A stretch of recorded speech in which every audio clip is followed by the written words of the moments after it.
दातिस्वपदाब्धिकं वन्देऽहं श्रीगुरुं श्रीयुतपदकमलं श्रीगुरुं वैष्णवांश्च श्रीरूपं सागरजातं सगुणाधान्वितं तं सहितं साधुवैतं साधुसुतं पद्यं सहितं कृष्णचैतन्यदेवं श्रीराधा कृष्णपादान् सगणललिता श्रीविशाखान्वितांश्च हे कृष्ण करुणा सिन्धु दीनबन्धु जगत्पते गोपेश गोपिकान्त राधा कान्त नमस्ते तप्त कांचन गौरांगी राधे वृंदावनेश्वरी वृषभानुसुते देवी प्रणमामि हरिप्रिये वाञ्छाकल्पतरुभ्यश्च कृपा सिन्धुभ्यः च पतितानां पावनेभ्यो वैष्णवेभ्यो नमो विष्णुपादाय कृष्णपृष्ठाय भूतले श्रीमते भक्तिवेदांत स्वामीति नामिने नमस्ते सरस्वते देवे गौरवाणी प्रचारिणे निर्विशेष शून्यवादी पाश्चात्य देशतारिणे जय श्री कृष्ण चैतन्य प्रभु नित्यानंद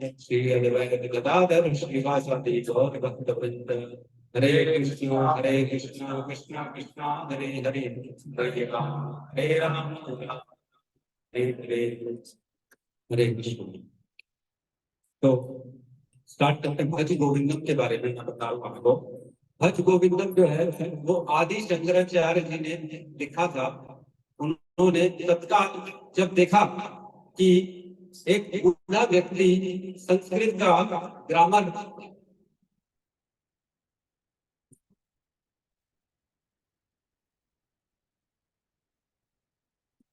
जब देखा उन्होंने बूढ़ा व्यक्ति ग्रामर समझने की कोशिश कर रहा है, तब उस समय शंकराचार्य जी के मुख से ये भज गोविंदम स्त्रोत निकल गया। तो मैं आपको बता दूं कि मैंने एक सबसे पहली मेरी क्लास जो हुई थी, मैंने लेक्चर दिया था भज गोविंदम पे ही। आज लगभग 2-3 साल हो गए उसको आपको। तो आज मैंने कहा चलो मौका मिला है तो इसी को समझाया जाए। मेरा फेवरेट है क्योंकि इसमें मोह जो होता है ना, मोह को नाश करने की शक्ति है।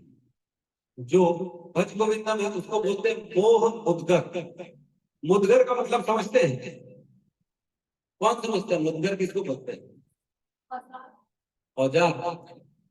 कौन सा औजार? पहलवान लोग जो घुमाते हैं। हाँ परफेक्ट, परफेक्ट बताया। जो पहलवान जो घुमाते हैं गदा टाइप का जो होता है एकदम भारी वाला, उसको बोलते हैं मुदगर। तो इसको बोलते हैं मोह मुदगर। मीन्स ये जो मोह है ना, मोह में उससे मुदगर से वार करता है और हमारे मोह को नष्ट कर देता है। क्या नष्ट करता है? ये मोह मुदगर जो आदि शंकराचार्य ने उस समय लिखा। ये बनारस की बात है। लगभग 700 ईस्वी में, मतलब 7वीं शताब्दी में ये तब की बात है। और स्वयं वो मायावाद के प्रचारक थे, लेकिन उनके मुख से ये भज गोविंदम स्तोत्र निकल गया। इसका मतलब ये है कि वो भी कहीं ना कहीं कृष्ण के, गोविंद के भक्त थे। ठीक है। तो हम एक एक स्टेंजा करके साथ में गाएंगे और उसका एक्सप्लेनेशन लेते चलेंगे साथ में। ठीक है। तो पहला है भज गोविंदम भज गोविंदम गोविंदम भज मूढ़मते गोविंदम भज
तो यहाँ बोलते हैं सबसे पहला जो ये है स्त्रोत। स्त्रोत में टोटल आदि शंकराचार्य जी ने 11 जो है इसके पद लिखे। ठीक है। 11 पद जो होते हैं उनको कहते हैं आदर्श मंजरी का। तो हम 11 पद के बारे में चर्चा करेंगे। वैसे टोटल इसमें 33 पद हैं, जिसपे 11 पद आदर्श मंजरिका कहते हैं और बाकी के चतुर्दश मंजरिका कहते हैं, जो कि उनके डिसाइपल्स के द्वारा लिखा गया है। तो हम उस पर चर्चा नहीं करेंगे। आदर्श मंजरिका जो है, जिसमें 11 स्त्रोत हैं, उसके बारे में चर्चा करेंगे, जो कि मोह मुद्गर है। एक एक करके हमारे मोह में ये प्रहार करेगा और हमारी आसक्ति को नाश करेगा। जो हमारे संसार में आसक्ति रहती है उसको नाश करेगा। तो हमने पहला वाला स्त्रोत अभी सुना, जिसमें कहते भज गोविंदम गोविंदम भज गूढ़ मते संप्राप्ते सनिहित काले नहीं नहीं रक्षति ढूकृत करणे। मतलब कि हे वृद्ध, उस वृद्ध को देख के आदि शंकराचार्य जी कहते हैं नहीं नहीं रक्षति ढूकृत करने। वो जो ढूकृत करने हैं उसको ग्रामर, संस्कृत का जो ग्रामर होता है उसको ढूकृत करने कहते हैं। तो वो ढूकृत करने समझ रहा था। तो शंकराचार्य जी कहते हैं कि तेरा जो समय आ गया, मतलब तेरा जो समय आ गया है, किसी भी समय काल तेरे सामने आ जाएगा, क्योंकि वृद्ध अवस्था में है ना। संप्राप्ते सनिहित काल, संप्राप्ते मतलब कभी भी काल को प्राप्त हो सकता है। सनिहित काले नहीं नहीं रक्षित ढूकृत करने, ऐसी अवस्था में भी तू जो है ग्रामर पढ़ने की कोशिश कर रहा है। संस्कृत के पीएचडी करने से, क्या श्लोकों के रिसाइट करने से काल नहीं आएगा? जीवन में मृत्यु नहीं आएगी। मृत्यु तो अटल है। बेसिकली मनुष्य की जो यात्रा चल रही है वो जीवन स्टार्ट हुआ है, मृत्यु तक जा रहा है ना। हर किसी के साथ एक ही यही अवस्था है। तो जैसे प्रभु जी मृदंग बजाते हैं, ठीक है, हर मृदंग का एक ही भविष्य है। क्या है? एक न एक दिन उसको टूटना ही, हर मृदंग। उसी प्रकार हर मनुष्य का एक ही टारगेट है, वो क्या है? एक न एक दिन मृत्यु को प्राप्त होना। तो जब मृत्यु को प्राप्त होना है, वो ज्ञान को छोड़ के आप जो है अलग अलग तरह तरह की फालतू के कामों में लगे हुए है ना। शंकराचार्य जी बहुत समझाते हैं। कई लोग बोलते हैं कि भक्ति बुढ़ापे का काम है ना। क्या किसी को मालूम है कब मृत्यु आ जाएगी? किसी को नहीं मालूम मृत्यु कब किसकी हो जाएगी। अभी कुछ समय पहले मेरा एक मित्र है, उसका भांजा था, 12th में पढ़ता था। 12th का लड़का, स्पोर्ट्समैन, और हार्ट अटैक से खत्म हो गया। कोई गंदी आदत नहीं, कोई कुछ नहीं। अचानक अचानक एक दिन पता पड़ा बेचारा कि चल बस। बहुत दुखी हुए। कहने का मतलब यह है कि कोई भी कभी भी किसी भी समय जा सकता है। हमारे को मृत्यु का कोई निश्चित काल नहीं है। लोग कहते हैं भक्ति बुढ़ापे का काम है, अभी तो ये कर लो, अभी तो वो कर लो, अभी तो तुम्हारे खेलने कूदने के दिन है, अभी तो भोग भोगने के दिन है। तो भक्ति के कब दिन? एक बात बताइए, जब बुढ़ापा आ जाएगा तो जीवन भर जो हम करते हैं, जो जिस भी कार्य में एक्सपर्ट हो जाते हैं, वही कार्य हम बुढ़ापे में भी कर पाते हैं। सपोज करो आपके सामने बुढ़ापे पे मैं एक पिस्तौल ला के बोलूंगा चलाइए, चला पाएंगे? निशाना मार पाएंगे? नहीं मार पाएंगे, झुकेगा ही। आप कभी भी अपने गोल में लगा ही नहीं पाओगे। जब बुढ़ापे में अचानक से आपको पिस्तौल ला के दी जाएगी, बुढ़ापे में अचानक आपको अगर कोई गाड़ी नहीं चलाना उसको गाड़ी ला के देंगे, तो गाड़ी चला पाएंगे? गाड़ी भी नहीं चला पाएंगे। वैसे ही जीवन भर अगर भक्ति नहीं किया, माला नहीं किया, तो अंत काल में भी नहीं होने वाला, बिल्कुल नहीं होगा। मन जो होता है ना, मन इंद्रियों का राजा है। और मन और इंद्रियां ये संसार में जितना जितना विचरण करती हैं, उतना उतना आसक्त हो जाती है उन सब चीजों से, और उतना उतना उन्हीं को भोग करने की बार बार अभिलाषा करती हैं। और बुढ़ापे में जितना जितना हम काम क्रोध लोभ मोह इसमें फंसे रहेंगे, तो वही करने की इच्छा होगी, भक्ति करने की इच्छा नहीं होती। तो यहाँ पे शंकराचार्य जी कह रहे हैं कि कुछ नहीं होने वाला, तुम पीएचडी कर लो, तुम कितना ही क्यों ना कहीं पे भी प्रयास कर लो, ये सब संस्कृत सीख जाओगे तो क्या संस्कृत सीखने से श्लोक बोलने से उद्धार हो जाएगा? आज अगर कोई अच्छा फटाफट फटाफट श्लोक बोलता है तो क्या फायदा उसका? अगर उसने जीवन में अपनी आत्मा का उद्धार करने का कोई कार्य नहीं किया, तो उसका जीवन पूर्ण रूप से व्यर्थ है। पूर्ण रूप से व्यर्थ है।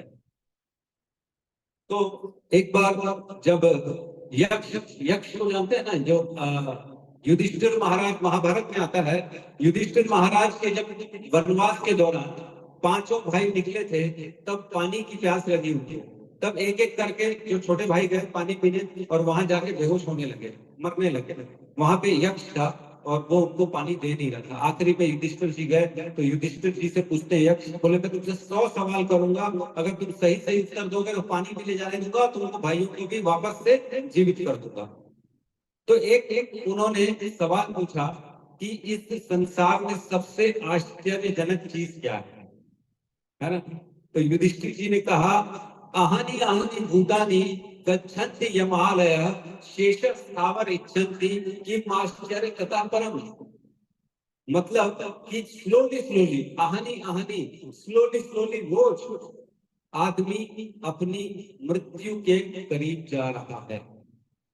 गच्छन्ति यमालय, यम के आलय, यम मीन्स यमराज जी के द्वार के लिए डेली एक एक स्टेप, एक एक कदम आगे बढ़ाता जा रहा है। और क्या कह रहे हैं, शेषः स्थावर इच्छन्ति किम आश्चर्य मतः परम। मतलब जो शेष यहाँ बचे हुए हैं, वो लोग क्या कर रहे हैं, स्थावर इच्छा कर रहे हैं अपनी खुशियों की। मैं तो ये बना लूंगा, मैं तो जीवन में वो बना लूंगा, मैंने मेरे तो प्रभु जी टारगेट है मेरा जीवन में ना, मेरे को एक बार यूएस जाना है, मेरे को तो एक बार लंदन जाना है, मेरे को मेरे बच्चे की शादी करानी है, मेरे को 4 BHK मकान बनाना है, मेरे को एक बड़ी लंबी कार खरीदनी है। ये इच्छा करते हैं लोग, लेकिन देख नहीं पा रहे हैं अपने पड़ोसी को, अपने बूढ़े पिताजी दादाजी जो गुजर चुके हैं, उनकी मृत्यु से क्या ये सीख नहीं पा रहे कि एक दिन मेरे को भी यही करना है, एक दिन मेरी भी स्थिति यही होगी।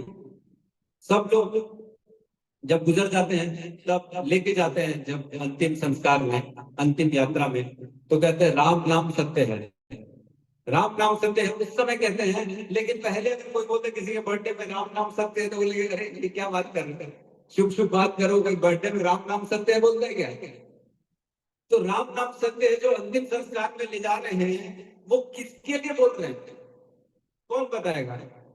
किसके लिए बोला जाता है? वो जो अंतिम यात्रा जाती है किसी की, तो राम नाम सत्य है जो नाम लिया जाता है, वो किसको सुनाने के लिए बोला जाता है? लोगों को सुनाने के लिए ना, क्योंकि जो वो चला गया वो तो सुन नहीं सकता, वो तो चला गया अपने धाम पे, अब बोलने का क्या फायदा? लेकिन जो बचे हुए हैं, जो उसकी यात्रा पे चल रहे हैं, उनको बताने के लिए भैया सीख जाओ, राम नाम ही सत्य है और कोई सत्य नहीं है। सत्य है मतलब मृत्यु के बाद भी वो नाम आपके साथ रहेगा। जिसने जीते जी राम की शरण ले ली, मृत्यु के बाद राम स्वयं उसको अपनी शरण में रखते हैं। समझ में आ रहा है? आज जिसको हम अपने इष्ट मान लेंगे, आज सपोज करो हम किसी के द्वार पे चले जाते हैं, कहीं जॉब करते हैं, किसी के भी संरक्षण में रहते हैं, प्रभु जी अब मैं आप ही के अंडर में हूँ, आप आपको जैसा ठीक लगे, अब मैं आपका दास बन गया, तो हम उनकी शरणागति में आ गए। अब उनका दायित्व है कि वो हमारा ख्याल करें, वो हमारा ख्याल करेंगे। उसी प्रकार जीते जी अगर हम राम कृष्ण की शरणागति में चले गए, तो उनकी जिम्मेदारी बन जाती है हमारा ख्याल करने के लिए, और मृत्यु के बाद भी वो स्वयं आते हैं हमारा ख्याल करने के लिए, है ना? हरि बोल। तो कहते हैं दो यात्रा इंसान को अकेले करनी पड़ती है, उसमें कोई भी साथ नहीं रखे, कोई भी। एक तो अंतिम यात्रा जिसकी चर्चा चल रही है, और दूसरी कौन सी यात्रा है जो अकेले करनी पड़ती है? कौन बताएगा? वो आपको अकेले ही करनी है, इजी है। आत्म साक्षात्कार की यात्रा आपको, आप सब यहाँ आ रहे हैं, मेरे ख्याल से कहीं ना कहीं सबके पास कोई ना कोई और दूसरा भी प्रॉब्लम होगा जो आपको आने से रोकता हो। लेकिन जिसने ठान लिया है कि मेरे को ये करना है, वो आता है। जिसने पूर्ण शरणागति ली हुई है, जिसके मन में भगवान के प्रति श्रद्धा है, वो आता है, बाकी कोई नहीं आता। बाकी लोग सिर्फ सोचते रह जाते हैं, है ना? तो माला करना मतलब भगवान का साक्षात्कार, साक्षात संग करना। स्वयं भगवान कृष्ण जो है अपने नाम में अवतारित हुए इस संसार में, है ना। परीक्षित महाराज को कहते हैं सुखदेव गोस्वामी, कले दोष निधे राजन अस्ति एको महान गुण कृष्ण कीर्तना कृष्ण देवस्य मुक्त संत परम ब्रजे। मतलब हे परीक्षित, इस कलयुग में बहुत सारे कलमश हैं, कले दोष निधे राजन, बहुत सारे दोष है इस कलयुग में। अस्ति एको महान गुण, एक ही महान गुण है, कीर्तना कृष्ण से, कीर्तन से कृष्ण देव, कृष्ण का कीर्तन करने से मुक्त संत परम ब्रजे, मतलब आपकी मुक्ति निश्चित है। तो जीते जी सीखना है हमको, करना क्या है, हमको भगवान के शरण में जाना है। ठीक है, अगला श्लोक लेते हैं, अगला पद ले लेते हैं। अगला पद है, भज गोविंदम भज गोविंदम भज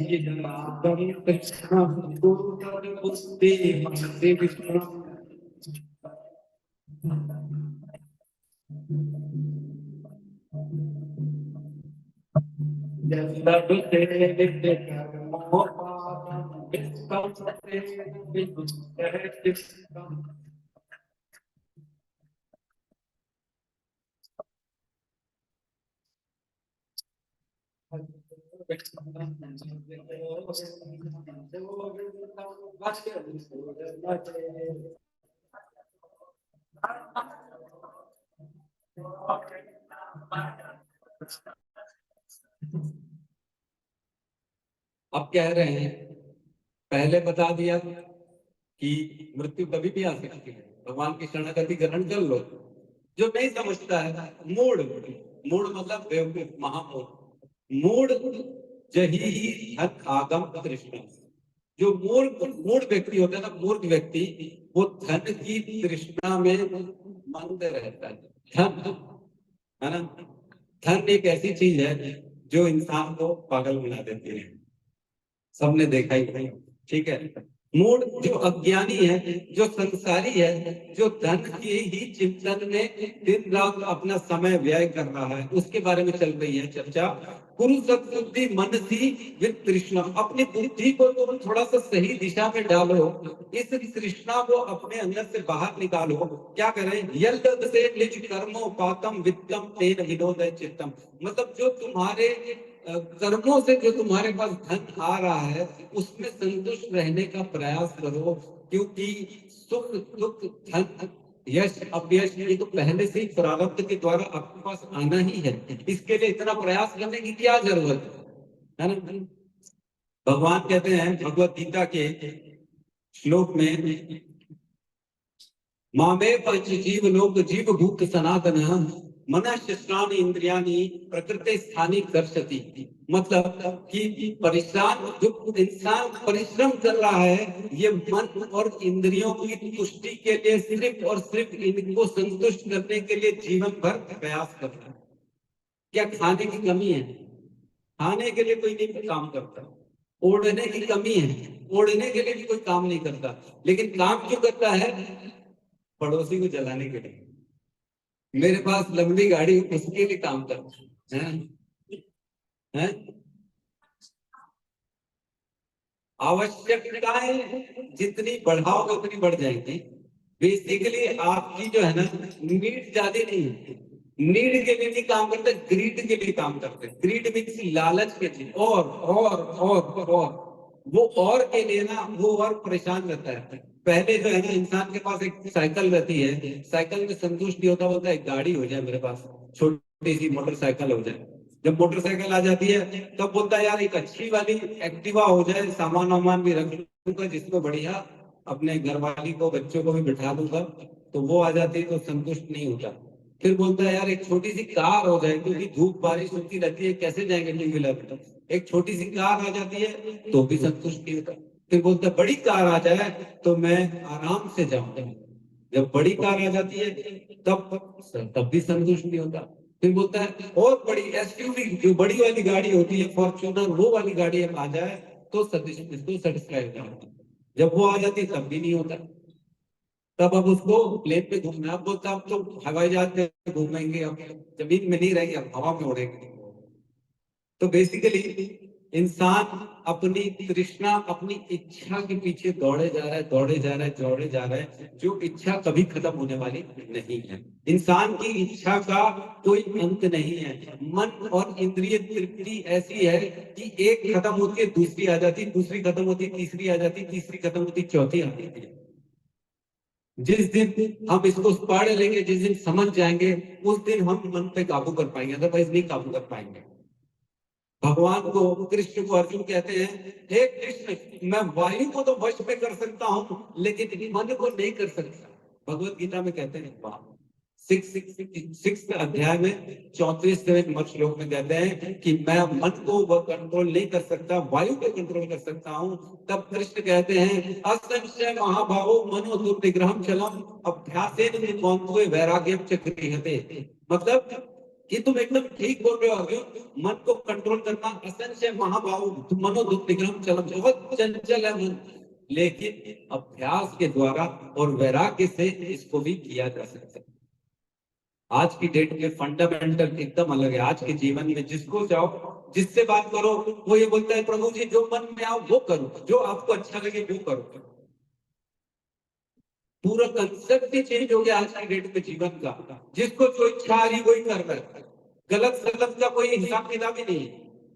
हमारे अपने श्रील प्रभुपाद बताते हैं, हमेशा इंसान को दो रास्ते मिलेंगे, एक होता है श्रेयस, एक होता है प्रेयस, है ना।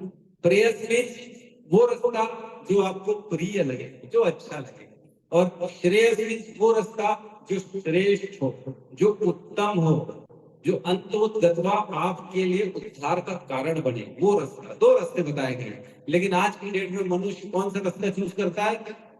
प्रेयस, जो प्यारा है, जो अच्छा लगता है वो करो ना, छोड़ो ये सब, जीवन मिला एक बार, ऐश कर लो। सबके अंदर यही कंसेप्ट है, बस वन लाइफ थ्योरी। किसी को मालूम ही नहीं है कि दोबारा जीवन होगा कि नहीं होगा। सब यही बोलते हैं, अरे मरने के बाद किसने देखा क्या होने वाला है। अरे पढ़ोगे नहीं, भगवत गीता में क्लियर कितनी जगह लिखा है भगवान ने कि पुनर्जन्म होता है। पुनर्जन्म कितनी बार लिखा है भगवान ने, क्या 90 अध्याय में, अब ब्रह्म भुवनान लोका पुनरावृतो अर्जुन मां भवेत्येतु भवन्तु पुनर्जन्म न विद्यते। 8वें अध्याय का श्लोक है ये। 8वें अध्याय में कहते हैं भगवान, अगर तुम मेरी भक्ति नहीं करोगे तो हे अर्जुन, ब्रह्मा जी से लेके नीचे तक के सारे लोगों में पुनर्जन्म की स्थिति लगी हुई है। मृत्यु होती है, जन्म होती है, मृत्यु, जन्म मृत्यु, जन्म मृत्यु, यही हो रहा है ना। और कौन से श्लोक में कहते हैं भगवान? 14वें अध्याय में, 13वें अध्याय में कहते हैं, प्रकृति पुरुष प्रकृति स्थो ही भुक्ते प्रकृति जान गुणा कारण गुण संगो अस्य सद सद योनि जन्म। मतलब उसकी ऊपर की योनि है कि नीचे की योनि है, इसके पीछे का कारण है उसने कौन से गुणों का संग किया है। जिस गुणों का संग हम जीवन भर करते हैं, हमारे को वैसी गति मिलती है ना। उद्धव गच्छन्ति सत्वस मध्यम तिष्ठन्ति राजस जगन गुणा वित्तिस्तो अधो गच्छन्ति तामस। जो सतो गुण में रहते हैं उनकी अगली योनि अधो ऊपर की होती है, उनको देवताओं की योनि मिलेगी, अच्छा शरीर मिलेगा, ऊपर की गति मिलेगी। जो हमारे पृथ्वी के ऊपर भी 6 लोग होते हैं, मालूम है ना, टोटल 14 लोग होते हैं, पृथ्वी मध्य में है, ऊपर 6 नीचे 7। तो ऊपर के लोगों में अगला योनि मिलेगा, देवताओं का मिल सकता है, हो सकता है इंद्र बन जाए, हो सकता है ऊपर जन लोग, तप लोग, मानलोक में हमको योनि मिल जाए। लेकिन अगर रजोगुण में रहेंगे तो दोबारा मनुष्य की योनि मिल सकती है, और अगर तमोगुण में रहेंगे तो नीचे की योनियां पशु पक्षी जलचर, ये सारी योनि मिल जाएगी हमारे को। हर श्लोक में भगवान कहते हैं, यान्ति देवव्रता देवान पित्रान यान्ति पितरव्रता भूतानि यान्ति भूतेजे यान्ति मत याजिनो भी मां। मतलब जो देवताओं की पूजा करता है वो देवताओं के लोक में जाता है, जो पितरों की पूजा करता है वो पितरों के लोक में जाता है, जो भूतों की पूजा करता है वो भूतों के लोक में जाता है, और जो मेरी पूजा करता है वो मेरे धाम को आता है, वैकुंठ लोक को आता है। ऐसे है भगवान। हर जगह तो बताया उन्होंने पुनर्जन्म होता है, तो कैसे आदमी डिक्लाइन कर सकता है, कैसे मना कर सकता है कि पुनर्जन्म नहीं होता? पढ़ेंगे नहीं। भगवत गीता जैसा इतना बड़ा हमारे पास भगवान की मुख से निकली हुई वाणी है, उसको नहीं पढ़ेंगे तो कैसे समझ में आएगा जीवन जीना कैसे, है ना। तो बेसिकली यहाँ कहते हैं कि जो हमको हमारे प्रारब्ध से धन मिलता है उसी में संतुष्ट रहना चाहिए और अत्यधिक के लिए प्रयास नहीं करना चाहिए। धन को छोड़ के अपनी गति के बारे में ध्यान देना चाहिए कि मेरी क्या गति है, मैं कौन से गुणों का संग कर रहा हूँ। धन के कारण कहीं ऐसा तो नहीं मैं गंदे गंदे पापाचरण कर रहा हूँ, मैं तमोगुण का संग कर रहा हूँ।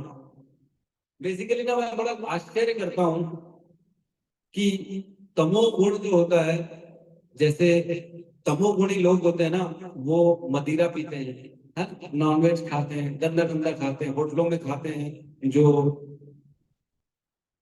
अशुद्ध तरीके से बनाया जाता है वो खाते हैं। और सतोगुण व्यक्ति घर का बनता है वो खाता है, भगवान को भोग अर्पित करता है, फिर प्रसाद खाता है। सतोगुणी जो जीवन है वो बड़ा सस्ता है, उसमें पैसे ज्यादा नहीं लगते, लेकिन तमोगुणी जीवन में पैसे बहुत लगते हैं। मतलब आदमी पैसे दे के तमोगुण का संग कर रहा है और पाप आचरण कर रहा है और अपनी गति को भी खराब कर रहा है, अगली योनि भी उसको खराब मिलने वाली। बड़ी मतलब विचित्र जो है स्थिति है। लोग मेहनत कर रहे हैं, श्रम करके पैसा कमा रहे हैं और पाप के लिए तमोगुण का संग कर रहे हैं, अपनी गति समझ नहीं पा रहे। इतनी इतनी स्थिति खराब हो गई है, जबकि भारत देश जो है ना वो तीर्थों का धामों का गढ़ है, सारे भगवान के मंदिर धाम है यहाँ पे, फिर भी भारत देश में देखो लोग अपनी संस्कृति छोड़ के क्या क्या पापाचरण करे जाते हैं। धन की लालच नहीं करनी चाहिए, मनी माइंडेड नहीं होना चाहिए, सिर्फ पैसे के प्रति जो है ना अपना जीवन को नहीं लगा देना चाहिए। ठीक है। वैसे भी भगवान ने भगवत गीता के दूसरे अध्याय में कहा ही है, कर्मण्येवाधिकारस्ते मा फलेषु कदाचन मा कर्मफलेषु मा ते संगोऽस्ते कर्मणि। मतलब तुमको सिर्फ कर्म करने का अधिकार है, फल के अधिकारी नहीं हो तुम। फल का तो सिर्फ मैं डिसीजन लूंगा कि तुमको कितना फल देना है, लेकिन इसका मतलब ये नहीं है कि तुम अकर्म करो, कर्म करने से पीछे हट जाओ, ऐसा भी नहीं करना है। भगवान करे कर्म तो तुमको करना ही पड़ेगा, है ना। तो कर्म भी करना है, लेकिन फलों का जो है हमको अभिलाषा नहीं करनी है। सिर्फ ऐसा नहीं करना है कि क्या रिजल्ट क्या मिलेगा। आज की डेट में कोई किसी को बोलो प्रभु जी ये कर दो वो कर दो, तो मेरा क्या फायदा इसमें, मैं क्यों करूं, क्या मिलेगा मेरे को। मेंटेलिटी खत्म हो गई पूरी। आज की डेट की जो एजुकेशन सिस्टम है ना उसने तबाह कर दिया लोगों के विचार करने की शक्ति, इंसानियत को तक तबाह कर दिया। कोई लोगों को कहीं पे भी हिचकिचाहट नहीं होती पशु वध करने, मार दे तुरंत इमिडिएटली। किसी भी आज देखो जानवर को मारने में किसी को कोई प्रॉब्लम नहीं होती। बहुत तकलीफ है, बहुत आज का एजुकेशन सिस्टम है वो खराब है, पूर्ण रूप से खराब है। तो एक बार क्या हुआ, सिकंदर जो था सब जानते ही हैं, सिकंदर की जब अंतिम यात्रा निकली थी तब उसके पास जो जो लोग थे उसको सिकंदर ने कहा कि मेरे दोनों हाथ को ना बाहर निकाल देना और मेरी यात्रा में सब बड़े बड़े लोगों को, डॉक्टर को और जो बड़े बड़े पॉलिटिशियंस हैं, जितने भी जो बड़े लोग हैं उनको रखना यात्रा में, ताकि ये मैसेज जाए लोगों को कि मरने के बाद पैसा कोई काम नहीं आता, कोई पैसा साथ में नहीं लेके जाता। और मेरे पीछे कितने भी डॉक्टर क्यों ना हो, लेकिन मृत्यु से कोई नहीं बचा सकता, मृत्यु अटल है ना। मृत्यु ही एक ऐसी जो है सत्य है। बेसिकली हमारा जीवन जो है that is the life is preparation for the examination of death. हमारे गुरु आचार्य लोग कहते हैं कि जो हमारे जीवन है वो बेसिकली तैयारी है मृत्यु की। मृत्यु की तैयारी कर लो जीते जीते, अदरवाइज मृत्यु आएगी तब कुछ नहीं कर पाएंगे। एग्जाम में जब साल भर में पढ़ेंगे तब तो कुछ पास होने लायक मार्क्स लिख पाएंगे, नहीं तो क्या लिखेंगे, फेल जाएंगे। वैसे ही है, अंत काल में जब मृत्यु आएगी तब आदमी परेशान हो जाएगा। माला तो होगी नहीं, भगवान का नाम तो होगा नहीं, क्योंकि जीवन भर किया ही नहीं। जीवन भोगों में, जीवन भर भोगों में खाली आसक्ति लगाया तो अंत काल में भी भोगी होंगे और कुछ नहीं पाएंगे। ठीक है। तो मूर्ख जो होते हैं वो अपने श्रम में लगाते हैं पूरा समय, और जो बुद्धिमान व्यक्ति होता है वो शास्त्र और गुरु का अनुसरण करते हुए, उनका फॉलो करते हुए अपनी आत्मा का उद्धार के लिए कार्य करता है। ठीक है। तो इसके बाद तीसरा पद लेते हैं, ले लें। भज गोविंदम भज गोविंदम गोविंदम भज गोविंदम।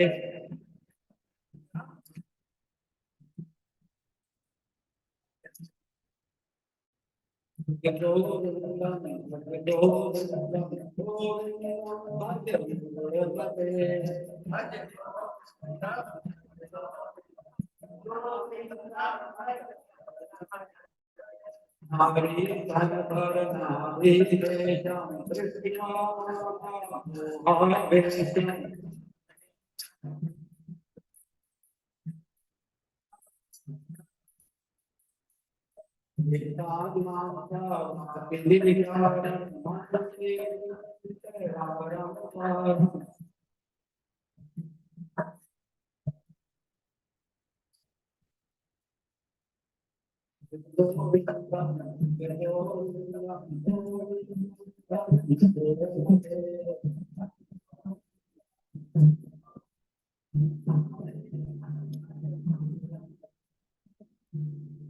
तो यहाँ कह रहे हैं पहला वार किया शंकराचार्य जी ने कि मृत्यु कभी भी आ सकती है ना। पहला पहला पद हमने समझा मृत्यु कभी भी आ सकती है।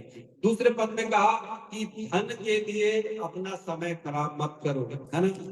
धन जो है वो वैसे ही तुमको प्रारब्ध से आ जाएगा।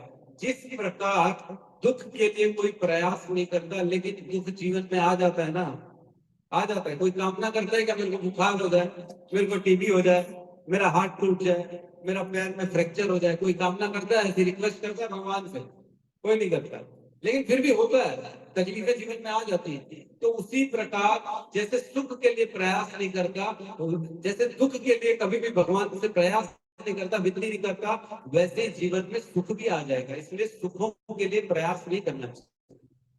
हम लोग एक्चुअल भौतिक जो जीवन में लोग जी रहे हैं ना, उनका एक ही मकसद हो गया है, अपने जीवन में सुख को बढ़ाना और दुखों को कम करना। जीवन का उद्देश्य एक ही है। आज की शिक्षा यही सिखा रही है लोगों को, लेकिन आध्यात्म में ये अपने गुरुओं में या शास्त्र पढ़ेंगे तब समझ में आएगा कि जीवन का लक्ष्य क्या है।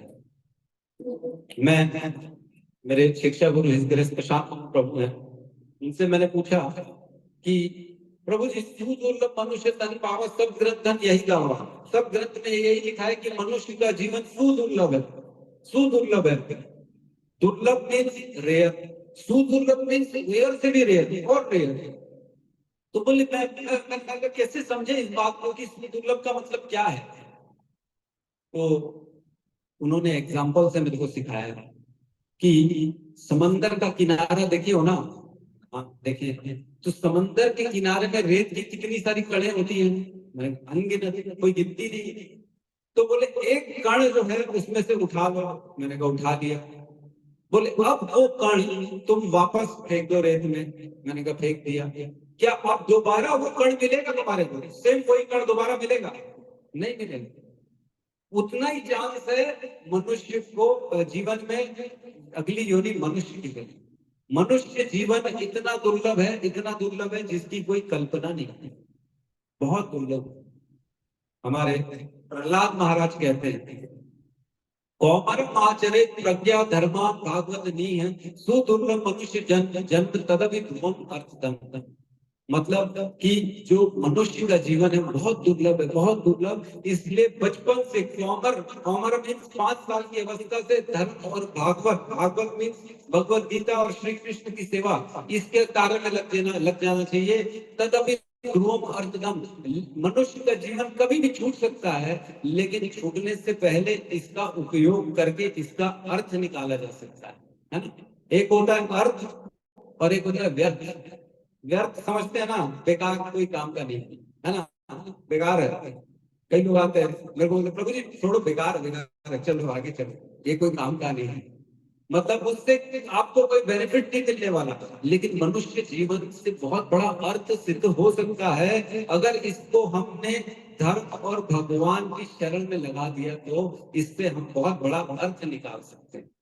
व्यर्थ नहीं है ये, बहुत बहुत मुश्किल से मिलता है सुदुर्लभ मनुष्य जीवन, और उसके बाद भी अर्थदम, इससे अर्थ साबित हो सकता है।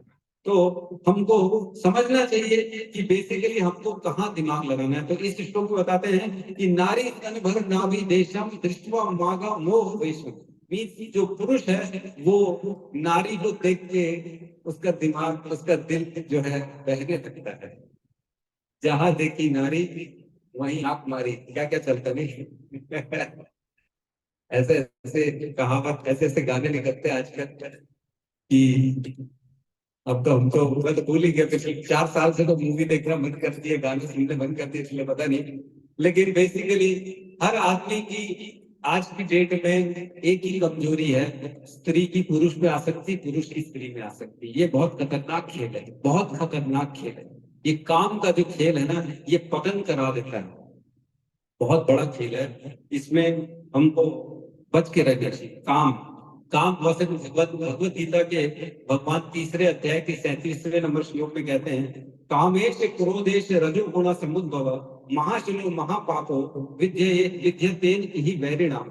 मतलब काम और क्रोध ये रजोगुण के कारण जो है ना पतन का कारण बन जाते हैं।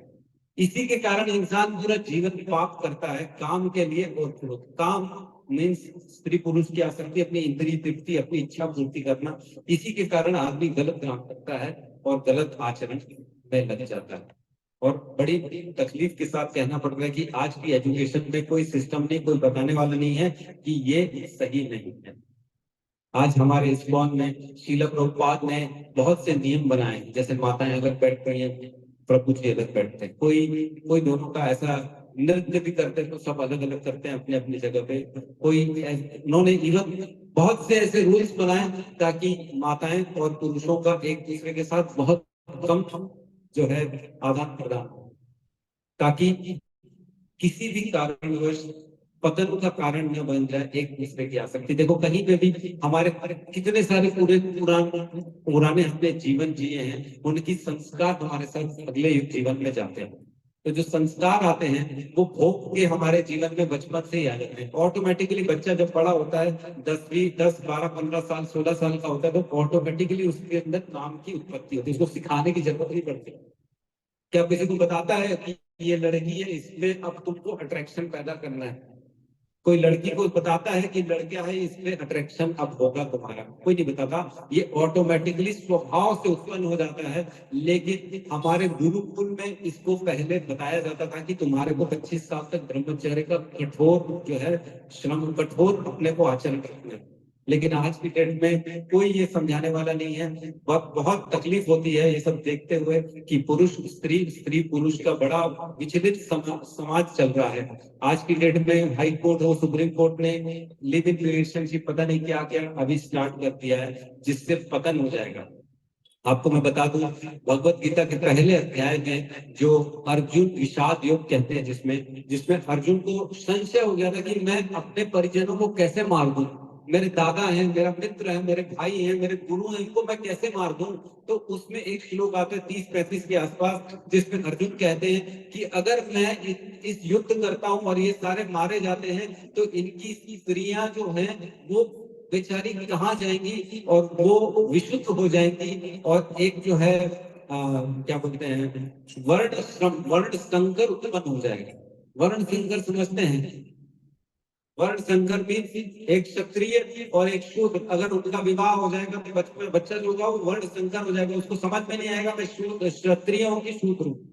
तो ये बेसिकली जो कॉन्फ्लिक्ट होता है ना बच्चों में, ये तब आता है जब माता एक अलग संप्रदाय, पिता एक अलग चीज को फॉलो कर रहे हैं, तो बच्चा बेचारा एकदम समझ में नहीं आता।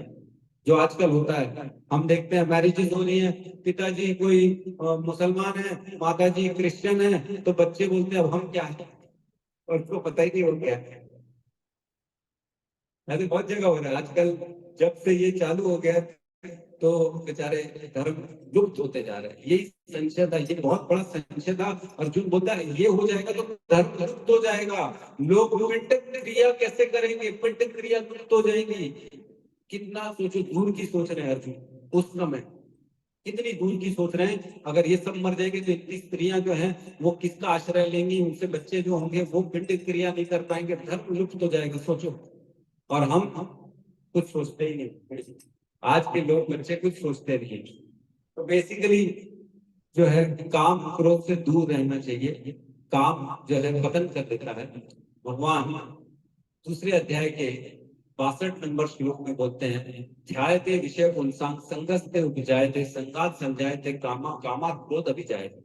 मतलब किसी भी चीज का चिंतन करने से, उसमें ध्यान डालने से उसके प्रति आसक्ति उत्पन्न हो जाती है, और आसक्ति उत्पन्न होने के बाद वो धीरे धीरे काम का रूप ले लेता है।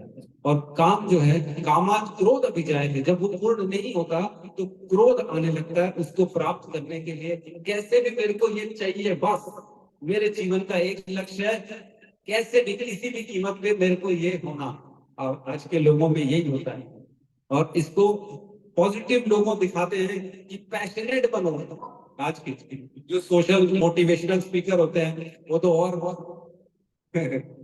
लोगों की बुद्धि भ्रष्ट करने में एक नंबर आगे। ऐसा ऐसा ज्ञान देते हैं, जो तुमको चाहिए उसके पीछे पड़ जाओ, दिन रात एक कर लो और उसको हासिल करके छोड़ो। ये कोई बात? जो प्रारंभ में होगा वो आपको ऑटोमेटिकली मिल जाएगा, उसके लिए प्रयास करने की जरूरत नहीं है। और जो प्रारंभ में नहीं है वो तुमको वैसे ही नहीं मिलेगा, उल्टा वो तुमको क्रोध उत्पन्न कराएगा, और क्रोध तुम्हारा पतन का कारण बनेगा। तो जो पतन हो रहा है वो इसी कारण हो रहा है कि लोग अनवांटेड अभिलाषाएं रखे हुए हैं, उनकी प्राप्ति करने के लिए मेहनत कर रहे हैं, और जो जब प्राप्ति नहीं हो रही तो क्रोध आ रहा है, और अल्टीमेटली उनका पतन होता जा रहा है। तो बेसिकली ये जो है ये विकार है। ये इसमें बता रहे हैं कि जैसे हमारा शरीर है, एक पुरुष का शरीर है और महिला का शरीर है, वो दोनों एक्चुअल में शरीर के अंदर, स्किन के अंदर सब गंदगी भरा हुआ है। कहीं से भी काटो आप शरीर में, देखते मक्खी बैठ जाती है उसमें। मक्खी कहाँ बैठती है?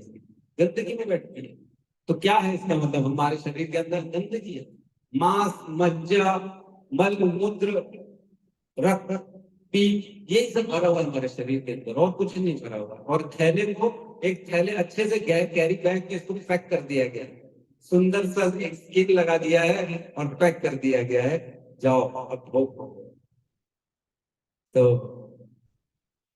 जब जब किसी को, आजकल जो लड़के होते हैं, लड़कियों के प्रति आसक्ति होती है, बोलते पहली नजर में प्यार हो गए और दूसरी नजर में तकरार हो। क्यों तकरार हो गया? बोले वो बिना मेकअप के दिख गई थी तो तकरार हो गई। पहली नजर में प्यार था जब मेकअप के थी, और जब बिना मेकअप के देखा तो तकरार हो गई। तो ये हिसाब है। बेसिकली आसक्ति जो है ना वो क्षणिक है, ये सिर्फ टेम्पररी है, हमको समझना चाहिए। ठीक है, तो अगले पद में प्रवेश करते हैं। ठीक है, समझ पा रहे हैं? कोई प्रॉब्लम तो नहीं जा रही है? ठीक है ना?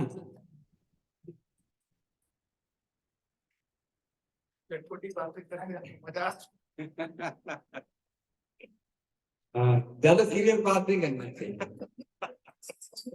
भक्ति जो होता है ना, भक्ति आनंद का काम, भक्ति हृदय में संतुष्टि देता है, ऐसी होनी चाहिए भक्ति। भक्ति में आदमी परेशान नहीं है, भक्ति इजी होती है। भक्ति करो तो जानो भक्ति का मजा ही क्या। एक बार जिसने भगवान के नाम का रस प्राप्त कर लिया ना, उसको फिर और कुछ पसंद ही नहीं आएगा। चलो नेक्स्ट पद में प्रवेश करते हैं।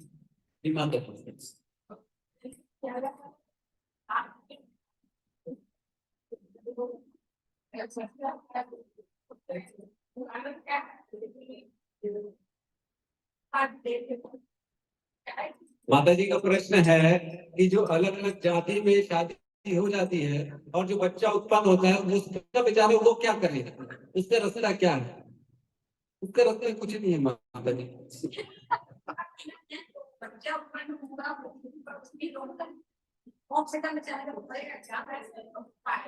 अच्छा, मोक्ष कैसे मिले? पिंड दान आदि क्रिया जो है वो कर सकता है, पुत्र पुत्र कर सकता है, पुत्री नहीं कर सकती है।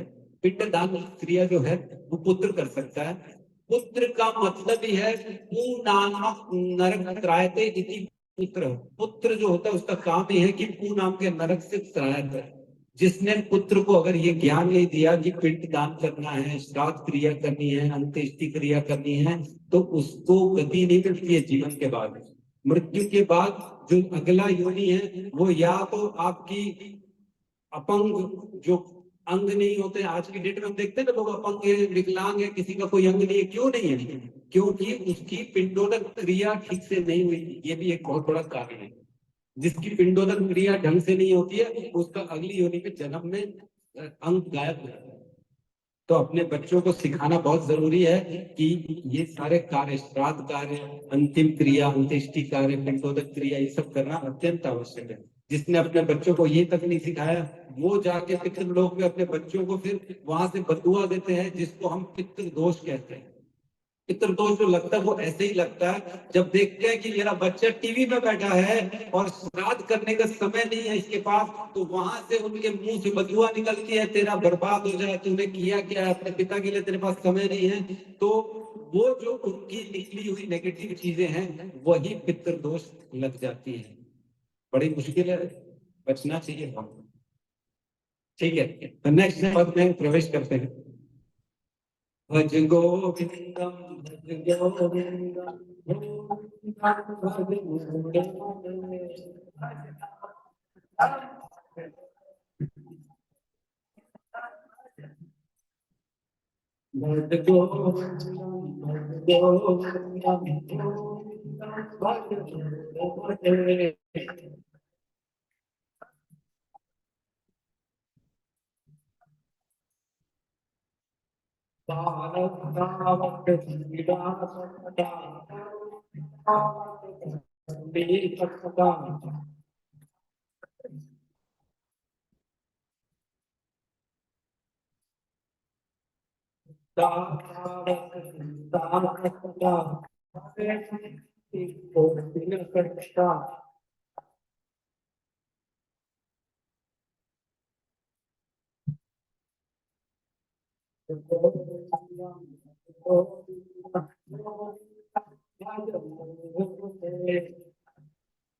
अब देखो एक एक करके कैसे मोह का नाश करते जा रहे शंकराचार्य।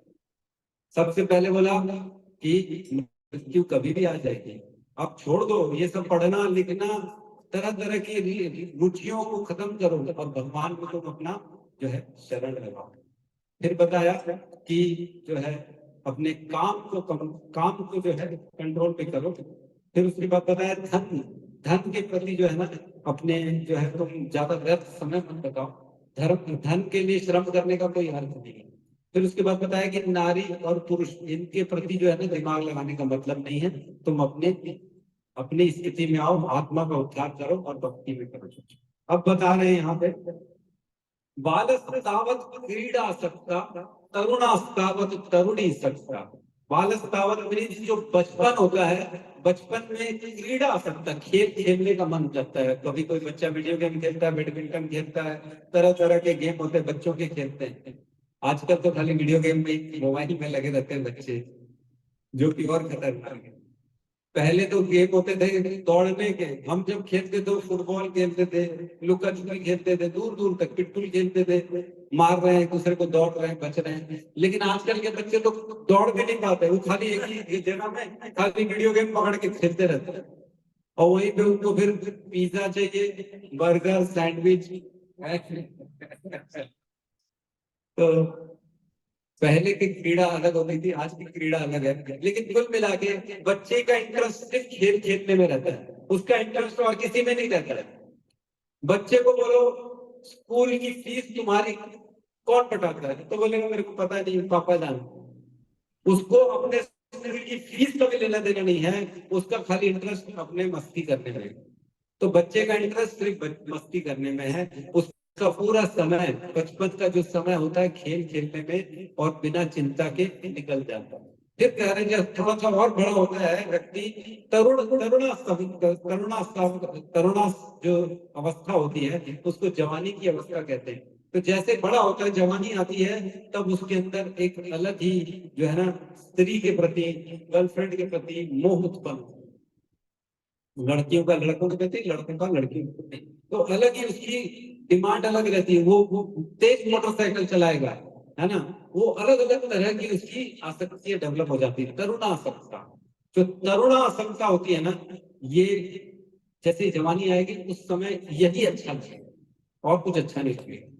फिर जैसे थोड़ा और बड़ा होता है, वृद्ध होता है व्यक्ति, तो कह रहे हैं वृद्धा वृद्धा वृद्धा सावध चिंता सकता, मतलब जैसे बड़ा होता है और बूढ़ा होता है तो उसको चिंताएं सताती, अलग अलग तरह की चिंताएं आती। कौन सी चिंता?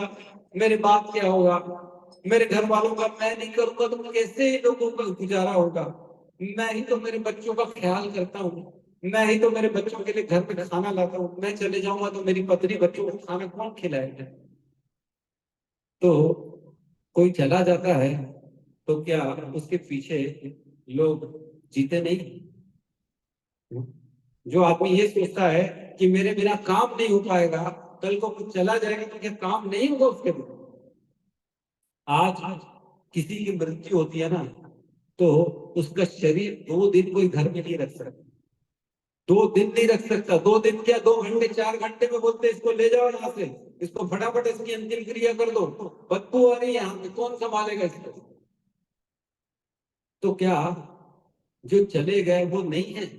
वो जो शरीर में जो हमारे पिता माता जो भी अपने जिनका भी देहांत हो जाता है, जो जो जिनकी मृत्यु हो जाती है, वो शरीर में थे तब तक थे, अब वो शरीर से चले गए तो वो शरीर हमारे कोई काम का नहीं है ना। शरीर को बॉडी कहते हैं, जाने के बाद बॉडी है। अब बोले कहाँ चले गए, बोले अब तो बॉडी है, वो तो चले गए। तो बेसिकली ये समझना चाहिए हमारे को कि पूरा जीवन हम बचपन से खेल खेल में गुजार दिए, जवानी का समय जवानी वाले एक्टिविटी में गुजार दिए, बुढ़ापे का समय चिंता में गुजार दिए। और आजकल के लोग तो और पेंशन की टेंशन, सरकार की टेंशन, देश की टेंशन, अरे खुद का घर तो समझता नहीं और देश की बातें करते हैं। मोदी जी आएंगे कि योगी जी आएंगे, उसको अपने घर की तो चिंता है नहीं, अपने घर में तो कुछ कर नहीं सक रहे हैं और पूरे देश का आगे ठीकरा अपने सर पे लेके रखा होगा। तो बेसिकली पूरा समय जो है ना इसी में निकल जा रहा है इंसान का। कहते हैं रात गवाई सोए करी, दिवस गवाए खाए, हरी जन्म मोर था, कौड़ी बदले जाए। मतलब सारी रात बिता दी सोने में, और दिवस गवाए खाए, दिन चला गया पूरा खाने में। सुबह से प्लानिंग चलती है लोगों के घर में, आज दिन में क्या बनेगा, बातें यही निकलती है, आज क्या खाओगे, आज रात को क्या खाओगे, शाम को क्या बना दोगे, अच्छा कुछ तीखा हो जाए, कुछ मीठा हो जाए, कुछ बाहर का हो जाए, पूरा समय इसी में निकल जाता है। तो कह रहे हैं कि रात गवाए सोए करी, दिवस गवाए खाए, हरी जन्म मोल था।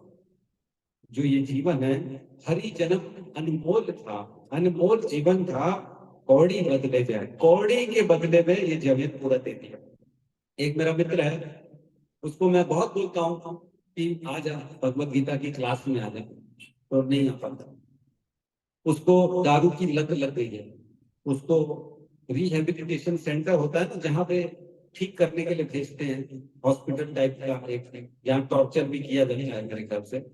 3 महीने वहां रह के आया है, कुछ ही दिन रहा मुश्किल से बगैर दारू के, फिर से दारू पी ली, और सस्ती दारू जो 15-20 रुपए वाली जो होती है। तो बेसिकली अपने शरीर के ऊपर ही हमारा कंट्रोल नहीं बचा। एक बोतल दारू के पीछे हम अपने पूरे जीवन को बर्बाद करने में दे देते हैं। कौड़ी बदले जाए, एक कौड़ी के बदले हम पूरा अपना जीवन दे देते हैं। ये समझ नहीं पा रहे हैं कि एक दारू की बोतल हो या एक गुटखा खाने से कितनी खतरनाक स्थिति हम अपने अंदर पैदा कर रहे हैं। खाना तो बड़ा सोच सोच के खाएंगे, हैं? ये जी मक्खी पड़ गई है इसमें, ये नहीं खाएंगे, ये जी इसमें तो मट्टी लग गई है नीचे गिर गया, इसको नहीं खाएंगे। और जो तुम गुटखा खा रहे हो वो क्या है, वो पनीर से बना हुआ है, गुटखा किससे बना हुआ है? कोई माई बाप नहीं, वो किससे बना हुआ उसको बढ़िया चाव से खाते हैं, गुटखा पैसे दे दे के खाते हैं। दारू खाते हैं जिससे तुम्हारा लीवर सब अंदर पूरा गल रहा है, समझ नहीं पा रहे ये जीवन का, ये शरीर हमारा नहीं है, शरीर भगवान ने हमको दिया है कुछ समय के लिए। इस शरीर का उपयोग करके हम अपने गंतव्य तक जा सकते हैं। जैसे हम एक गाड़ी करते हैं ना, एक कार मिल जाती, सपोज करो मैं आया धूप में, मैंने अभिषेक प्रभु से कहा प्रभु जी मेरे को गाड़ी दे दो, कुछ काम है। इन्होंने अपनी गाड़ी मेरे को दे दी, बोले जाओ प्रभु अपना काम करो। तो मैं इनकी गाड़ी लेके अपना काम करके निपटा के वापस करूंगा ना गाड़ी पर। वैसे ही हमको शरीर दिया गया है, तुम अपना काम कर लो इस जीवन में और निपटा के अपना काम करके निकल जाओ। अगर काम नहीं करेंगे, जिसके लिए हमको शरीर मिला, तो मतलब क्या है इस शरीर का? तो भगवान क्या बोलते हैं, जैसे एक एक अच्छा एग्जांपल है, एक एरोप्लेन का पायलट जो होता है, उसका काम होता है कि एरोप्लेन को पहले जमीन में थोड़ा स्पीड में चलाए और फिर हवा में उड़ के ले जाए। ठीक है, यही काम होता है एरोप्लेन का। अगर पायलट जो है वो एरोप्लेन को जमीन में ही ऐसे गोल गोल गोल गोल गोल गोल गोल घुमाते रहेगा, तो क्या होगा फिर? एयरप्लेन वाले बोलेंगे उसको निकल, तो उसको ट्रक दे देंगे, तू ट्रक के लायक है, ट्रक चला, एरोप्लेन तेरे बस का काम नहीं है। वैसे ही ये शरीर हमको मिला है, इसका एक उद्देश्य हम उड़ा के लेके जाना है इससे, ना कि इसको यहीं पे बैठ के इससे गुटखे खा के या दारू पी के इसको बर्बाद करना है ना। तो उनको समझना चाहिए कि ये हमारा जीवन जो है ये किसी कार्य के लिए मिला है, ना कि हमको खाली अपने भोग भोगने के लिए मिला है। तो हर अवस्था में बेसिकली कुछ चीजें पसंद आती हैं। एक ही घर में एक बच्चा है, एक उसका पापा है और एक उसका दादा है। एक घर में तीनों से पूछेंगे ना कि तुमको सबसे ज्यादा सुख किसमें मिलता है? बच्चा बोलेगा मैं वीडियो गेम खेलता हूं तो मेरे को सुख मिलता है। उसका पिताजी बोलेगा मेरी जब अच्छी डील हो जाती है ना, पैसे वाली एकदम प्रॉफिट वाला जो साइन होता है हमारा एग्रीमेंट, तब मेरे को खुशी मिलती है। और उसका दादा बोलेगा जिस दिन मेरा पेट साफ हो जाता है उस दिन मेरे को खुशी मिलती है। तो एक ही घर में तीन व्यक्ति, तीनों की खुशी अलग अलग चीजों में निर्भर है, एक के नहीं। देखो समझिए, अवस्था, जीवन की अवस्था आपकी खुशी बताती है कि आपकी खुशी कहाँ पे है। तीनों की खुशी एक चीज से नहीं है, तीनों की खुशी अलग अलग अलग अलग में है। तो क्या वो दादा था वो बच्चा नहीं था? बच्चा था, वो एक समय बच्चा था, उसके बाद एक समय था वो भी जवान था, लेकिन आज वो बूढ़ा हो गया है। तो आज उसकी खुशी किसमें है? जिस दिन बोलता है मेरा पेट साफ हो जाता है उस दिन मैं खुश हूँ। तो हर समय खुशी परिवर्तन होता रहेगा। खुशी आपको बचपन में खेल खेलने से मिलेगी, जवानी में जवानी की क्रिया से मिलेगी, बुढ़ापे में चिंता करने से मिलती है। लेकिन इन सब से अलग है एक चीज जो हमको आत्म साक्षात्कार करना है, उसके लिए हमको समय निकालना है, उसके लिए हमको प्रयास करना है ना। तो शंकराचार्य जी को जैसे मोह मुद्गर से एक एक चीज के प्रहार कर रहे हैं कि कैसे हमारा मोह इस संसार से दूर हो। मोह दूर करके भज गोविंद, गोविंद के भजन में हमको लगना है ना। तो आदमी सोचता है कि करने वाला मैं हूं, ये बहुत तकलीफ है। कहते हैं सबसे बड़ा रोग मैं और मेरे लोग, उससे भी बड़ा रोग क्या कहेंगे लोग, हैं? मैं और मेरे लोग, ये बहुत खतरनाक है। मैं, मेरा परिवार, मेरा काम, मेरा बिजनेस, मेरा धन, मेरी गाड़ी, लोग इसी में ही अटके पड़े हैं। मैं और मेरे लोग इससे ऊपर उठ ही नहीं रहे। अरे ये एक यात्रा है, सबको अकेले करनी है, मृत्यु के बाद कोई किसी के साथ नहीं जाने वाला। हमको ये देखना चाहिए आज की डेट में इतने सारे बड़े बड़े राजे, चक्रवर्ती सम्राट, वो तक चल बसे, आज तक उनका कोई पीछे बचा नहीं देखने के लिए। बड़े बड़े महल छोड़ के चले गए, कोई बचा नहीं पीछे देखने के लिए, और हम बैठ के लगे पड़े हुए कमाने में, ये मिल जाए, वो मिल जाए, ये मिल जाए, वो मिल जाए, बस तुच्छ आसक्ति है।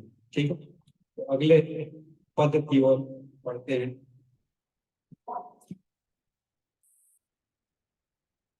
भज गोविंदम भज गोविंदम गोविंदम भज मत।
यहाँ कह रहे हैं आप, काते कांता कस्ते पुत्र। काते कांता मीन्स, कांता मीन्स जैसे पति पत्नी, पत्नी के लिए पति और पति के लिए पत्नी, जिसको इंग्लिश में स्पाउस कहते हैं, वाइफ हस्बैंड। काते कांता कस्ते पुत्र, कौन तुम्हारा पति है, पत्नी है, और कौन तुम्हारा पुत्र, ये पूछ रहे हैं। काते कांता कस्ते पुत्र संसार अति विचित्र, ये संसार बड़ा अति विचित्र है।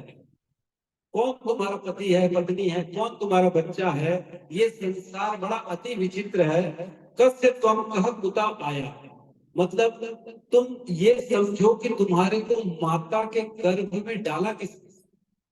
माता पिता प्लानिंग करते हैं बच्चे के लिए, बच्चा होगा, बच्चा होगा, जो भी है XYZ, शादी करते हैं, बच्चा उत्पन्न हो जाए, लेकिन क्या सिर्फ माता पिता के चाहने से बच्चा हो जाता है?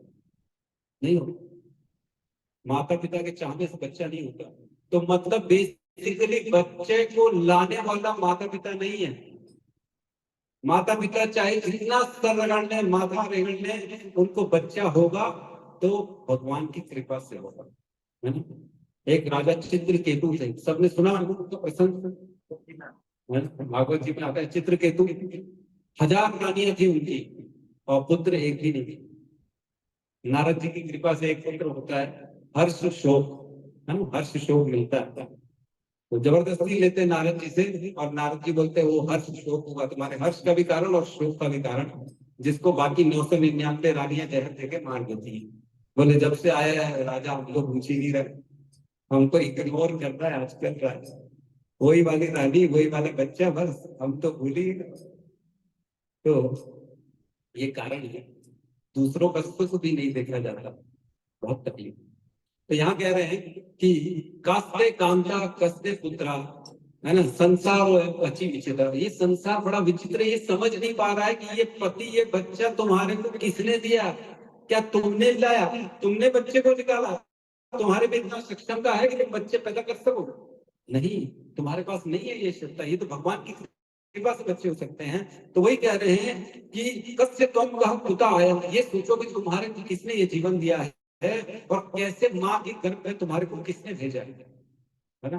तब हम चिंतित तभी अभाव, इस चीज का चिंतन करो कि जीवन देने वाला कौन है मेरे को? माता पिता नहीं है। माता पिता तो इस शरीर का जीवन, शरीर दे सकते हैं, लेकिन ये आत्मा को माँ के गर्भ में किसने स्थापित किया, इस बात की चिंता करो मेरे भाई। देखो, बड़ा गंभीर विषय है चिंतन करना, अपने बारे में चिंतन करना चाहिए कि मैं कौन हूं। जो है वेदांत सूत्र में कहा गया, सबसे पहला जो सूत्र है, अथतो ब्रह्म जिज्ञासा, है ना। ब्रह्म का जिज्ञासा करो कि तुम कौन हो, ये ब्रह्म क्या है, कहाँ से आए, आत्मा क्या है, जाना कहाँ है। नचिकेता का कथा सुना है सबने? नचिकेता जो यमराज के पास पहुंच जाता है, यमराज के पास पहुंच जाता है तो यमराज से वो ज्ञान मांगता है, यमराज जी मेरे को ज्ञान दो कि मृत्यु के बाद क्या होता है, आत्मा कहाँ कहाँ कैसे कैसे जाती है। तो यमराज जी बोलते हैं तू एक काम कर, मेरे से लाखों लाखों साल का राज्य मांग ले, भोग मांग ले, स्त्रियां मांग ले, हीरे जवाहरात सब मांग ले, लेकिन ये ज्ञान मत मांग। बोले क्यों? नचिकेता बोलता क्यों? बोले ये ज्ञान इससे अच्छा है तो राजा बन जा, तेरे को भोग दे देता हूँ। तो बोलते नहीं, आप मेरे को इधर उधर भटकाने की कोशिश कर रहे हो, इसका मतलब ये है, इस आंसर का मतलब आप जो है राज दे रहे हो, भोग दे रहे हो, सोने जवाहरात दे रहे हो, मतलब उससे भी ज्यादा मूल्यवान ये आंसर होगा मेरे लिए। जब आप ये बनाने की जगह मेरे को राज बना रहे हो, राजा बना रहे हो, लाखों लाखों साल के लिए भोग दे रहे हो, मतलब एक दिन तो वो भी समाप्त हो जाएगा ना। लाख साल क्या खत्म नहीं होंगे क्या? वो भी तो एक दिन खत्म हो जाएंगे, तब क्या होगा? तो बोले नहीं, मेरे को ज्ञान ही चाहिए। तो ज्ञान जो होता है ना, वो श्रेष्ठ होता है। हमको मरने का और जीने का, आत्मा का, आध्यात्म का, भगवान का, देखो भगवत गीता में ना 5 सब्जेक्ट्स का चर्चा की है। मालूम है किसी को? भगवत गीता में सिर्फ 5 विषयों की चर्चा है। किसको किसको मालूम?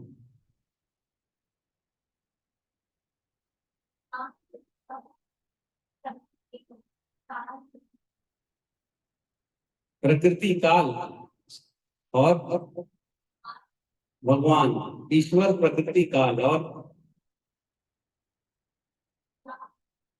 और कोई 3 ही बताया माता जी ने।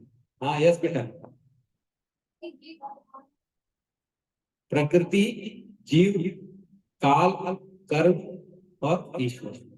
ईश्वर, ये 5 चीजों का डिस्कशन है भगवत गीता में। भगवत गीता में कहीं नहीं लिखा है हिंदू, मुस्लिम, सिख, ईसाई, कहीं नहीं लिखा। भगवत गीता एक मनुष्य के लिए है, जिसने भी मनुष्य का शरीर प्राप्त किया इसके लिए भगवत गीता है। और भगवत गीता में आत्मा का ज्ञान, जीव का ज्ञान, प्रकृति का ज्ञान, काल का ज्ञान और कर्म का ज्ञान है। तो भगवत गीता को कभी भी हमको धर्म में नहीं डिवाइड करना है, ये जीवन उद्धार का ज्ञान है। तो जितना जितना हम उसको पढ़ेंगे समझेंगे, उतना उतना हमारा जीवन उत्तम होता चला जाएगा। तो यहाँ बताया गया कि किस प्रकार माँ के गर्भ में एक बच्चे को स्थापित किया जाता है, इस बात का चिंतन करना चाहिए। तो भगवान ने भगवत गीता में बहुत जगह बोला है कि सारे लोग मेरे मेरे बच्चे हैं, है ना। भगवान कहते हैं पिता आम से जगतो माता धाता पिता माँ वेद्यम पवित्र ओंकार ऋग साम यजुर एव 9:17। 9:17 में कहते हैं कि मैं सबका पिता हूँ, मैं सबका माता हूँ, मैं सबका धाता हूँ और मैं सबका पितामह हूँ। मतलब पिता वही है, माता वही है, भर्ता भी वही है और दादा भी वही है, सबके। ऐसा नहीं है कि किसी एक जीव के, सबके भगवान पिता है ना। और क्या कहते हैं, सर्व योनिषु कौंतुये मूर्तया संभवन्ति या तासाम ब्रह्म महत् योनि अहम बीज पदः पिता। मैं वो पिता हूँ जिससे सारी योनियों को बीज मिलता है और मैं इस सबका पिता हूँ। तो कौन हुआ हमारा पिता? कृष्ण। कृष्ण क्लियर भगवत गीता में कितने श्लोकों में लिखा है भगवान ने कि मैं ही, मेरे कारण ही ये होता है। बीजम माम सर्वभूतानां वृद्धिमान पार्थ सनातनम बुद्धि बुद्धिमताम अस्मि तेज तेजस्वी नाम।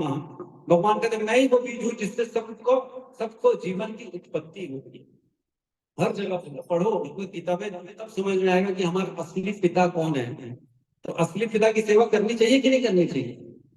भगवान का नाम लेना चाहिए कि नहीं लेना चाहिए? जीवन में हमको समझना है कि जीवन दिया किसने, और प्रभु ने दिया है जीवन, और प्रभु के लिए हमको कार्य करना चाहिए, भगवत प्राप्ति के लिए कार्य करना चाहिए, है ना। 15वें अध्याय में भगवान ने बताया है कि कैसे हम इस जीवन को, इस जीवन से अध्यात्म जीवन की ओर जा सकेंगे, है ना।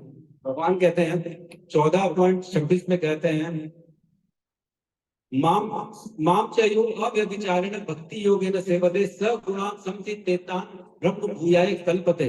मतलब जो मेरी भक्ति में लगता है ना, अव्यभिचारी भक्ति में लगता है, वो सारे गुणों को पार कर जाता है और मुझको प्राप्त करेगा। ब्रह्म भूयाय कल्पते, मेरी प्राप्ति कब होगी? जब वो अव्यभिचारी। व्यभिचारी का मतलब जानते हैं? व्यभिचारी जानते हैं, सब बोलते हैं ना, व्यभिचारी स्त्री, व्यभिचारी पुरुष, जो 10 लोगों से एक्स्ट्रा रिलेशन रखते हैं उनको व्यभिचारी कहते हैं। अब यहाँ कह रहे हैं अव्यभिचारी। अव्यभिचारी में सिर्फ एक के साथ संबंध रखता है, जो एक लिस्ट है, एक के साथ संबंध रखेगा, मतलब मेरे साथ। माम चयो अव्यभिचारेण भक्ति योगेन सेवते, भक्ति लगता है, भक्ति की सेवा में मेरे प्रति एक निष्ठ होकर लगता है। सब गुणान संचितेन, मेरे जैसे गुण प्राप्त कर लेता है और इन भौतिक गुणों को छोड़ देता है। ब्रह्म भूयाय कल्पते, ब्रह्म के स्तर तक पहुंच जाता है, मेरी प्राप्ति कर लेता है। तो भगवान की हमको प्राप्ति करनी है तो भगवान की भक्ति करनी पड़ेगी। ठीक है, तो यहाँ पे कहते हैं कि पुत्र पत्नी ये सारे रिश्ते ना हर जन्म में अलग अलग होते हैं। इस जन्म में ऐसा कहते हैं शास्त्र, मैं नहीं कह रहा, जिससे हम पिछले जन्म में जिसका हम पैसा नहीं देते हैं ना, जैसे पिछले जन्म में हमने किसी का पैसा खा के बैठ गए, 10-20 लाख रुपए नहीं दिए, तो इस जन्म में वो पुत्र बन के पैदा होगा और वो पैसा ले लेगा वापस प्रेम से, और आप दे दोगे ले बेटा तेरे लिए ही तो है सारा। तो देखो भगवान की किस प्रकार रचना चल रही है कि कर्म के बंधन कटते कैसे हैं। आपने पैसा लिया है तो आपको देने पड़ेंगे, प्रेम से तो आप दे दोगे, लेकिन जबरदस्ती नहीं दोगे। तो भगवान ने आपके पुत्र के रूप में उसको पैदा कर लिया, प्रेम से दे दो पैसा, कट गया तुम्हारा पैसा, कर्म खत्म हो गया। तो सृष्टि बड़ी जो है ना, कर्म की कभी भी बंधन टूटते नहीं है। कर्मणो अपि बोद्धव्यम बोद्धव्यम च विकर्मणा अकर्मण से बोद्धव्यम गहना कर्मणो गति। भगवान कहते बहुत गहरी है कर्मों की गति। हे अर्जुन, इसको अच्छे से अच्छा आदमी नहीं समझ सकता है, गहरी है, बहुत गहरी है। एक एक कर्म का हिसाब होता है, एक एक कर्म जो हम करते हैं उसको भोगना ही पड़ता है, कभी नहीं कटता, कभी नहीं छूट जाएगा। आज अगर एक मच्छर भी हम मारेंगे ना और वो सोच ले कि वो कर्म खत्म हो गया, तो नहीं खत्म होगा। एक मच्छर, एक मक्खी, एक चींटी भी मारने का आपको कर्म का बंधन लगेगा और आपको उसको भोगना पड़ेगा। भगवान की नजर में सारे जीव एक समान है, वो कभी भेद नहीं करते कि ये चींटी छोटी है इसकी वैल्यू नहीं है, ये हाथी बहुत बड़ा है इसकी वैल्यू है, नहीं। भगवान सबको एक एक दृष्टि से देते हैं, है ना। सबम सर्वेषु भूतेषु न मे द्वेषो अस्ति न प्रिय। मैं सबके लिए समान हूँ, ना मैं किसी से द्वेष करता हूँ, ना मेरा कोई प्रिय है। लेकिन ये भजन की तुमाम भक्त्या मई तेषु च आप्यहम्। लेकिन जो मेरी भक्ति करता है ना वो मेरे को बड़ा प्रिय है। देखो देखो हे भाव आ गया ना। पहले कहते समम सर्वेषु भूतेषु, मैं सबके लिए समान हूँ। किस दृष्टि में समान है? सबको समान रूप से वो सूरज की रोशनी दे रहे हैं, सबको समान रूप से जल प्रदान कर रहे हैं, सबको समान रूप से अग्नि दे रहे हैं, सब में कोई भेद नहीं है भगवान की नजर में। लेकिन जो भक्ति करता है उसके लिए मेरा थोड़ा सा हृदय पिघल जाता है, भगवान कहते हैं मैं तेषु च आप्यहम्, उसके लिए मैं थोड़ा एक्स्ट्रा कर देता हूँ। तो भगवान की भक्ति करने से ना हम अभय मिले ना, अभय प्रदान मिलता है और हम भगवान के शरणागति जाते हैं तो एक अलग ही आपको रस का आस्वादन मिलता है। जो नाम जप करेगा, जो 16 माला, यहाँ कितने लोग 16 माला करते हैं? डेली 16 माला वाले डेली, है ना, है 5-7 लोग हैं। और कितने लोग माला नहीं करते? माला नहीं करते कोई भी ऐसा है? माला सब करते हैं, 1-2 माला करते हैं। मतलब 1 से लेके 4 तक कितने लोग हैं? 1 से 4 करते हैं, और 4 से 8, और 8 से 16। ठीक है, बेसिकली माला करते हैं। तो भगवान ने वैसे ही कहा है कि कली काल में भगवान जो है ना नाम के रूप में अवतार लिया भगवान ने। तो भगवान का अगर संग करना है तो हमको नाम लेना पड़ेगा। महामंत्र जो होता है भगवान का, हरे कृष्णा हरे कृष्णा हरे हरे, हरे राम राम राम हरे हरे। कहते हैं गोलोक प्रेम धन धन नाम संकीर्तन। ये जो नाम संकीर्तन है ना, ये गोलोक का धन, यहाँ का नहीं। हम यहाँ पे इसको सिर्फ नाम के रूप में देख रहे हैं, लेकिन ये गोलोक से आया है। ठीक है, ठीक है, तो अगला पद ले लेते हैं।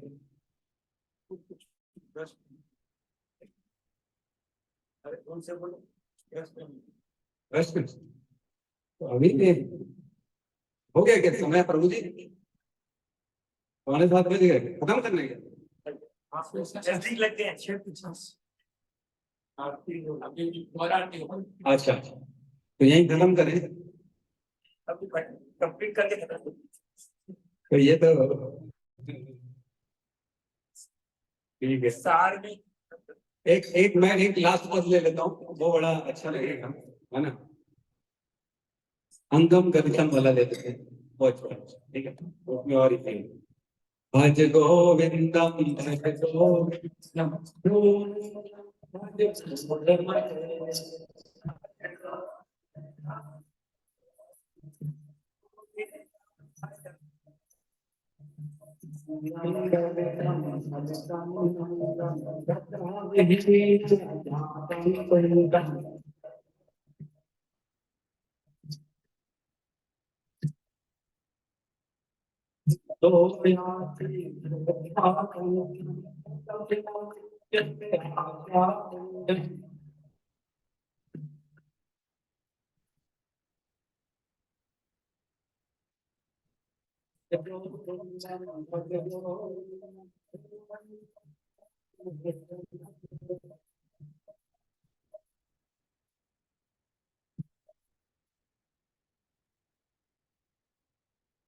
अब यहाँ बता रहे हैं शंकराचार्य जी कि जैसे जैसे उम्र बढ़ती है ना, अंगम गलितम फलितम मुंडम, अंगम गलितम, जैसे जैसे बढ़ेगा उम्र, अंग गलना चालू हो जाते हैं। जैसे जैसे वृद्धावस्था आएगी ना, कि देखेंगे इसकी टीबी पड़ गई, झुर्रियां पड़ गई शरीर में, फेस में पूरा बुढ़ापा आने लग गया है, जिसको छुपाते हैं आज की डेट में, बहुत छुपाया जाता है। लेकिन छुपाने से यमराज की दूत नहीं, मतलब वो उनसे नहीं छुपा पाएंगे। यमराज के दूत सब ढूंढ लेते हैं, कैसा भी क्यों ना मेकअप किया, हर चेहरा आ जाता है उनके सामने। तो बेसिकली अंगम गलितम, धीरे धीरे अंग गलना चालू हो जाएंगे। और फलितम मुंडम, मुंड जो है ना, मुंड मीन्स मुंडन, सर के बाल, बाल धीरे धीरे सफेद होंगे, और एक समय ऐसा आएगा कि चांद बाहर निकल आएगा, चांद बाहर आ जाएगा। तो उम्र बढ़ती है धीरे धीरे, और पहले झुर्रियां आती हैं, फिर सर से बाल चले जाएंगे, और दशरथ की जो जातक दंडमी, ये जो मुंह के दांत हैं, ये सारे धीरे धीरे टूटने चले जाएंगे। फिर बाद में नकली दांत आएंगे, ये सब ओरिजिनल चले जाएंगे। फिर कहते हैं वृद्धो याति कृत्वा दंडम, जैसे जैसे बूढ़े होंगे डंडा हाथ में ले लेंगे, वृद्धो याति कृत्वा दंडम, हाथ में डंडा आ जाएगा। तदपि न मुच्यते आशा पिंडम, फिर भी लोगों की आशाएं खत्म नहीं होती है। किसी भी उम्र में चले जाओ, आशा तो बनी रहती है। आशा पास जो होता है ना, बड़ी खतरनाक है। एक श्लोक आता है 16.12, जिसमें कहते हैं आशा पाश श्रौता वृद्धा काम क्रोध परायण इहंते काम भोग अर्थान अन्यान्य अर्थ संजायत। मतलब लोग इच्छाओं में, काम में बंद कर, क्रोध में, वेग में आकर इंद्रिय तृप्ति के लिए और अवैध ढंग से धन संग्रह करते। सिर्फ आशा जो होती है ना, वो खतरनाक है। 100 आशाएं लेके चलेंगे लोग, अपनी लिस्ट बना के चलते हैं, मेरे को ये चाहिए, मेरे को ये चाहिए, मेरे को वो चाहिए, मेरे को ये चाहिए। आशा कभी भी खत्म नहीं होती किसी भी। तो ये देखना पड़ेगा, सबके साथ यही होगा कि एक न एक दिन सबका शरीर धीरे धीरे साथ छोड़ देगा, साथ नहीं देगा, धीरे धीरे खत्म हो जाएगा। लेकिन हमको हमारे प्रयोजन में दृढ़ रहना, हमको समझना है कि ये जीवन किस लिए मिला है, शरीर किस लिए मिला है, उसमें हमको कार्य करना है। और खुशी जो होती है ना, तदपि न मुच्यते आशा पिंडम, खुशी मिलेगी कब मिलेगी, यही टेंशन है। जब बच्चा छोटा होता है, बोले एक बार स्कूल पास कर लो, फिर तो लाइफ सेट है, फिर कोई जरूरत नहीं है, टेंशन ही नहीं है। फिर स्कूल की पढ़ाई हो जाती है, तो बोले बस अब कॉलेज कर लो, फिर लाइफ सेट है तुम्हारी। फिर कॉलेज कर लेगा, फिर बोलेंगे अब बस एक जॉब मिल जाए, फिर लाइफ सेट है। फिर जॉब मिल जाएगी तो बोले अब शादी कर लो, फिर लाइफ सेट है। लाइफ सेट करने के चक्कर में शादी कर ली, फिर बोले अब एक बच्चा हो जाए, फिर लाइफ सेट है।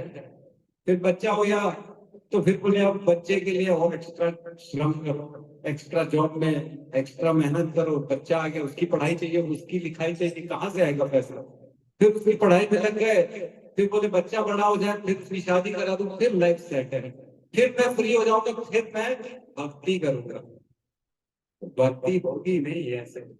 भक्ति के लिए तुरंत तत्काल इमीडिएटली लगना पड़ेगा भक्ति के लिए, ये प्लानिंग में नहीं होगा। लोग प्लान करते हैं, बस 2-5 साल बाद मैं भक्ति करूंगा, 10 साल बाद भक्ति करूंगा, ये हो जाए, मेरा ये काम निपट जाए, फिर भक्ति करूंगा। तो हमको तुरंत लगता है, तुरंत, है ना। तो मेरे ख्याल से आ, प्रश्न ले लेते हैं, क्योंकि मेरा तो बहुत लंबा है, चलेगा तो बहुत चल जाएगा एक घंटा। ठीक है, ठीक है, तो प्रश्न पूछ सकते हैं प्रभु जी, प्रश्न पूछो। तो मेरा प्रश्न है कि तो आप जैसे बता रहे थे कि भगवान पार्शियल होते हैं और भगवान पार्शियल भी होते हैं, तो वाकई में भगवान क्या होते हैं, पार्शियल होते हैं? देखो, इसका मतलब आप एक चीज समझिए, भगवान एक व्यक्ति है। ये समझ पा रहे हैं, ये भगवान एक व्यक्ति है, ये कोई ऐसा नहीं है कि कंप्यूटर जनरेटेड चल रहा है, सारा ऑटोमेटिक मोड में डाला हुआ है, इसने गलत काम किया तो इसके साथ ये होगा, इसने सही काम किया तो ये तो ठीक है, ये चल रहा है अपनी जगह। लेकिन इनका जो सुप्रीम पर्सन है, इनके ऊपर जो supreme head of supreme personality of God head Krishna है, वो एक व्यक्ति है। और जो व्यक्ति होता है ना, वो कहीं ना कहीं हृदय से थोड़ा सा अपनों के प्रति सॉफ्ट कॉर्नर लेके चलते। तो बिल्कुल प्रस्तुति का प्रश्न एकदम सही है, और आंसर भी यही है कि भगवान स्वयं कहते हैं कि मैं उनके प्रति थोड़ा सा एक्स्ट्रा कर देता हूँ। तो भगवान थोड़े से अपने भक्तों के प्रति एक्स्ट्रा करते हैं, क्योंकि भगवान कहते हैं अहम भक्त पराधीन हूँ, मैं भक्त का पराधीन हूँ, मैं क्या करूँ, मैं भक्तों के वश में हूँ, मेरा अपने ऊपर वश नहीं चलता, मैं मेरे भक्त जो बोलते हैं मैं मजबूरी में कर देता हूँ। तभी होता है ना, आपने मार्कंडेय ऋषि का नाम सुना होगा, है ना। मालूम है ना उनकी पहले उम्र कितनी थी? मात्र उनकी प्रारब्ध में 5 साल की उम्र थी। मालूम है कि नहीं? जो लिखा था उनके प्रारंभ में, उनकी 5 साल की उम्र थी। जैसे ही वो पैदा हुए, उनके पिताजी ने उसकी कुंडली देख ली, अरे बोले मेरा बेटा 5 साल के लिए सिर्फ, बोले क्या करूं जो इसलिए मैं आयु बढ़ा सकता हूँ। तो उसके पिताजी बहुत बड़े ऋषि थे, मैं नाम तो भूल गया, लेकिन उन्होंने, वो जानते थे कि भगवान भी भक्त के पराधीन है, तो वो छोटे से बच्चे मार्कंडे को जगह जगह ले जाते थे, धाम में और तीर्थ यात्रा में, जो ऋषि मुनि मिलता था सबसे दंडवत कराते थे, जानबूझ के, दंडवत करो बेटा, दंडवत। छोटा सा बच्चा दंडवत कर देता था। तो एक बार क्या हुआ, 4 कुमार, सनक सनंदन सनक, है ना, तो 4 कुमार वेश बदल कर गंगा स्नान करते आए थे गंगा घाट पे, और जाके दंडवत कर दिया मार्कंडे ने, और उन्होंने बोला चिरंजीवी भव। अब भग गए, बोले क्या करें, अब मेरे भक्त तो इसको आशीर्वाद देंगे बेटा चिरंजीवी को, और वो पकड़ लिए मार्कंडे ऋषि के पिता, बोले आपने इसको ऐसा आशीर्वाद क्यों दिया, इसकी उम्र 5 साल है, ये कैसे जी सकता है, आपने गलत आशीर्वाद दिया। बोले हमारे मुख से निकल गया, गलत हो ही नहीं सकता, अब तुम देख लो, जब समय आएगा तब पता पड़ेगा।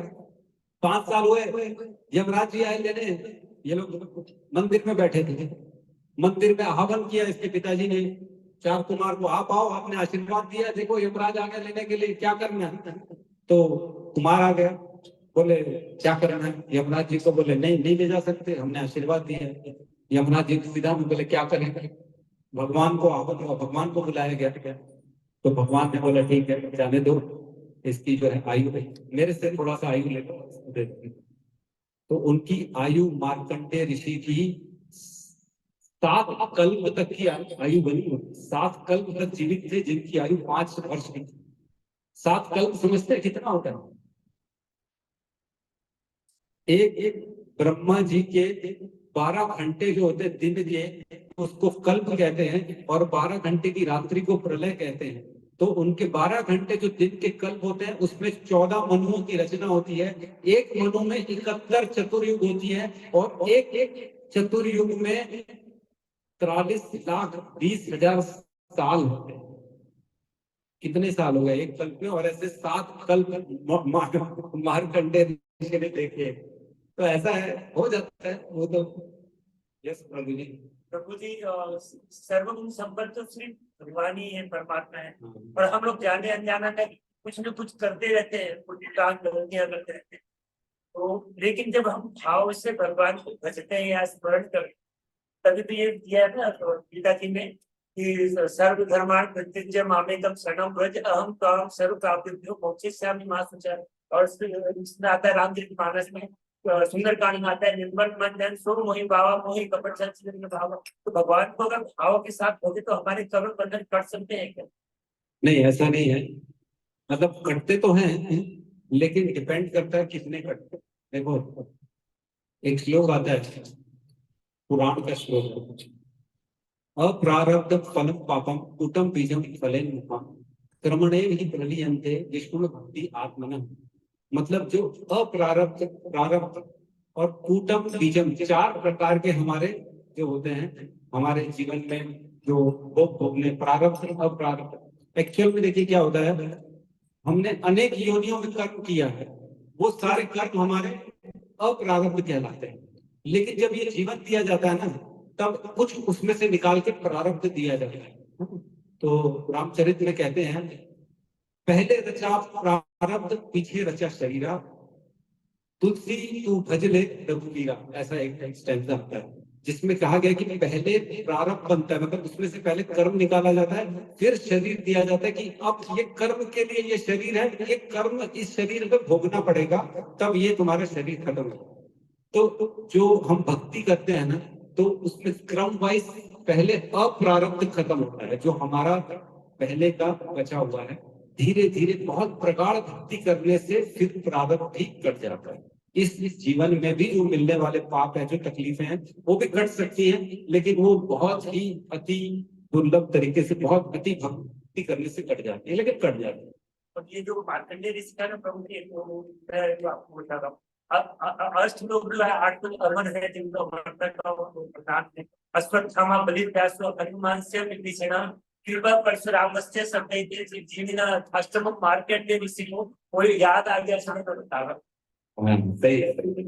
8 जो है वो चिरंजीवी है, जो कभी नहीं मरते, ऐसे लोग हैं। ठीक है, मुझे एक प्रश्न थोड़ा सा और आगे प्रश्न। हाँ यस यस, यदि किसी को कुछ ज्ञान नहीं और उसको मतलब कोई बहुत एकदम ऐसे कभी पढ़ा लिखा नहीं है, और सिर्फ वो मन से भाव से कृष्ण का कीर्तन करता है, सिर्फ कीर्तन मात्र नहीं करता है, सिर्फ भजता है, उसको कुछ भी नहीं आता है, उसको कोई पुराण नहीं आता, कोई गीता, कोई भागवत, कुछ नहीं, तो क्या उसका जाना निश्चित है भगवत धाम? सबने नहीं किया। देखो, ये भगवत गीता का श्लोक है, तो आप बता रहे हैं, ये भगवत गीता में क्लियर लिखा है। एक श्लोक है जिसमें अगर कोई कुछ नहीं जानता है, लेकिन एक प्रामाणिक गुरु के निर्देशन में जो गुरु बोल रहा वो कर रहा है, तो भगवत प्राप्ति निश्चित। जरूरी नहीं है पढ़ना, जरूरी नहीं है ज्ञान रखना, भगवत गीता भागवतम क्या श्लोक क्या बोल रहा है, कोई जरूरत नहीं है। भाव से बस भगवान कहते हैं, मन मना भव मत भक्तो मध्याजी माम नमस्करु मां में वेश्यसी युक्ते मम आत्मना। मतलब जो मुझे मन देता है, जो मुझे प्रणाम करता है, जो मेरी भक्ति करता है, मुझको नमस्कार करता है, बस मेरे को यही चाहिए और कुछ नहीं चाहिए। तो बस भगवत धाम निश्चित है, लेकिन भाव होना चाहिए, मन देना चाहिए भगवान। उदाहरण मतंग ऋषि ने सबरी को यही बोला कि बेटा तो रात समय तक भगवान की भक्ति करते रहना, वही हुआ कि 9 भक्ति का उपदेश जो सबरी जी भगवान। बिल्कुल बिल्कुल, सबरी जी कुछ नहीं आता था, लेकिन भगवत प्राप्ति हुई। ठीक है, मन बहुत चंचल रहता है, उसके एकाग्र करने लगे। देखिए, अभ्यासेन कौतुरे वैराग्यम चक्रियते। जो मन चंचल होता है ना, अभ्यास करना है उसको कंट्रोल में करने के लिए, और वैराग्य करना है। तो अभ्यास किसका किसका करना है? अभ्यास करना है ABCDE, है ना। A फॉर एसोसिएशन, संग अपना अच्छा रखना है। B for books reading, book reading, Bhagavad Gita और भागवतम पढ़ना है। C फॉर चैंटिंग, चैंटिंग जपा करना है। D फॉर डाइट, जो हम खाते हैं वो प्रसादन होना चाहिए। और E फॉर एकादशी, एकादशी का निश्चित तौर से आप पालन करें। ये हम इसका अभ्यास करना है। और वैराग्य किसका करना है? 4 चीजों का वैराग्य करना है। No gambling, no illicit sex, no meat eating और नो इंटॉक्सिकेशन। इसका वैराग्य करना है और इसका अभ्यास करना है, तो ऑटोमेटिकली मन कंट्रोल में आता है। इतना टाइम लगेगा? देखिए, ये तो माना करता है, इससे फर्क पड़ता है, बहुत फर्क पड़ता है। विधुनोति, भगवान कहते हैं पहले दूसरे अध्याय में एक श्लोक आता है जिसमें भगवान कहते हैं कि जो मेरा नाम लेता है, जो चैंटिंग करता है, मैं उसके हृदय में बैठ के धोता हूँ उसके कल्मश को सारा। भगवान धोबी हैं, मैंने लिखा भी हुआ है उसमें, भगवान धोबी हैं मैंने। हाँ, श्रीमद् भागवतम 1.2.17 इसमें कहते हैं श्रवणताम स्वकथा कृष्ण पुण्य श्रवण कीर्तन हृदय अंतहि अपधराणि विधुनोति विधुनोति सुहृद सताम। मतलब प्रत्येक हृदय में आत्मा स्वरूप स्थित तथा सत्यनिष्ठ भक्तों के हितकारी भगवान कृष्ण उस भक्त के हृदय से भौतिक भोगों की इच्छा को हटाते हैं जिसने उनकी कथाओं को सुनने में रुचि उत्पन्न कर ली है, क्योंकि ये कथाएं ठीक से सुनने से कहने पर अत्यंत पुण्यप्रद है। मतलब जो भगवान की कथा के प्रति रुचि उत्पन्न कर लिया है, जो भगवान का नाम लेने में रुचि उत्पन्न कर लिया है, भगवान उसके हृदय में प्रवेश करके उसके सारे कल्मशों को धोते हैं, है ना। बोलते हैं गंगा स्नान करने से पाप धुलते हैं, है ना, धुल जाते हैं, जो सच भी है, धुल जाते हैं। लेकिन गंगा जिनके चरणों से निकली है उनका नाम स्मरण करने से पाप करने की प्रवृत्ति धुल जाती है, प्रवृत्ति खत्म हो जाएगी। अरे वो तो भगवान का नाम लेने से धीरे धीरे सारी मन की जो है कलमश निकल जाएंगे। ठीक है, और किसी का कोई प्रश्न है तो ले सकते हैं।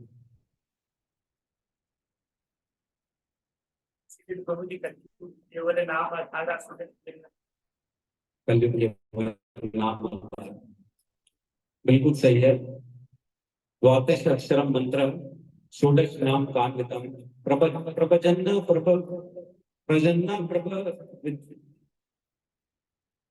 राधा कृष्ण स्थानम लभे। मतलब ये जो नाम है ये भगवान का हरे कृष्ण महामंत्र है। जो भी वैष्णव नाम जपता है इसको राधा कृष्ण का जगह मिल जाता है, गोलोक वृंदावन की टिकट मिल जाती है, इसको कंफर्म टिकट। तो बस इससे उतरना नहीं है, इसको छोड़ना नहीं है, भगवान का नाम लेते रहना है। थोड़ा बाहर का मतलब क्लास में नहीं खाते, वो कृष्ण का स्वरूप है उनसे आम बढ़ने के राधा को भी। फिर कहीं इस्कॉन मंदिर में ऐसे सफेद दोहरे भी कृष्ण हैं, तो कृष्ण दोनों रंग के होते हैं या तो आप आपको एक जो है ना एक लीला आती है भगवान की कि भगवान एक बार ना, मैं ठीक से याद नहीं कर पाऊंगा उस लीला को, भगवान यमुना में स्नान करने जाते हैं बलराम जी के साथ में, है ना। तो वो बड़े प्रसन्न मुद्रा में थे और राधा रानी का चिंतन कर रहे थे, और जैसे ही उन्होंने डुबकी लगाई तो वो गौर वर्ण के बाहर आ गए। मालूम है, कथा सुनी है किसी ने? गोरे होके बाहर आ गए, एकदम एकदम गोरे। तो बलराम जी कहते अरे ये तुम क्या कर दिए? तो बोले मैं क्या करूं, मुझे चिंतन राधा रानी की याद आ रही, राधा रानी गोरी है, मैं भी गोरा हूं। तो बोले तुम इसको हटाओ, तुम नहीं तो तुम सब लोग तुमको भगवान समझ जाएंगे, तुम भगवान हो। तो दोबारा डुबकी लगाते हैं, फिर वापस से यमुना जी का चिंतन करते हैं, फिर श्याम वर्ण के बाहर आ जाते हैं। तो भगवान का जो रंग है वो मतलब हमारे लिए ये सारा भेदभाव है, लेकिन वहां कोई भेद नहीं। भगवान का गोलोक वृंदावन में सब चिंतामणि, मालूम है आपको? गोलोक में जो भगवान का धाम है वहां आप जो स्वरूप चाहते हैं वो आप बन सकते हैं। वहां आप जाएंगे ना, गोलोक वृंदावन एज लाइक वृंदावन ही है, लेकिन वहां पे हर चीज चिन्मय है, हर चीज आध्यात्मिक है। अगर आपकी इच्छा होगी कि मैं भगवान की सेवा गुलाब जामुन बनकर करूं तो आप गुलाब जामुन बन जाओगे। फिर भगवान की सेवा कर ली, भगवान ने खा ली, फिर से प्रकट हो गया, फिर आपकी इच्छा होगी कि मैं भगवान की ना सेवा गाय बन के करूं तो गाय बन जाओगे। तो वहां ये सब डिस्क्रिप्शन नहीं है, कलर शेप साइज स्वरूप का कोई डिस्क्रिप्शन नहीं, वहां गोरा काला ये सब नहीं है। वहां जैसा चिंतन करेंगे वैसा बन जाएगा। तो ये हमारी भौतिक दृष्टि, भौतिक बुद्धि से हम चिंतन कर रहे हैं, मोटा ये काला ये गोरा ये नाटा ये लंबा, लेकिन वहां ये सब नहीं। तो जो हमारे गुरु आचार्य है ना, वो वहां का साक्षात दर्शन करते हैं, वो वहां पे देखते हैं प्रभु की लीलाओं को। तो भगवान कभी कैसे ठीक है, ठीक है।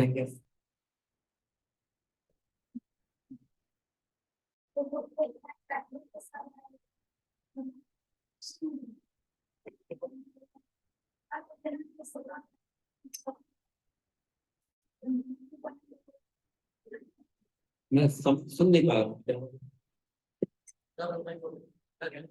वृंदावन में जो मंकी है लाल वाला, कौन है? अच्छा, मंकी, हाँ, बंदर। वृंदावन में हाँ, जो मंकी है, जितना भक्त जाएंगे यहाँ से कुछ लेंगे तो हम लोग का हाथ का छीन लेते हैं, और वो लोग जो बेचते रहते हैं उनको का कुछ नहीं होता है।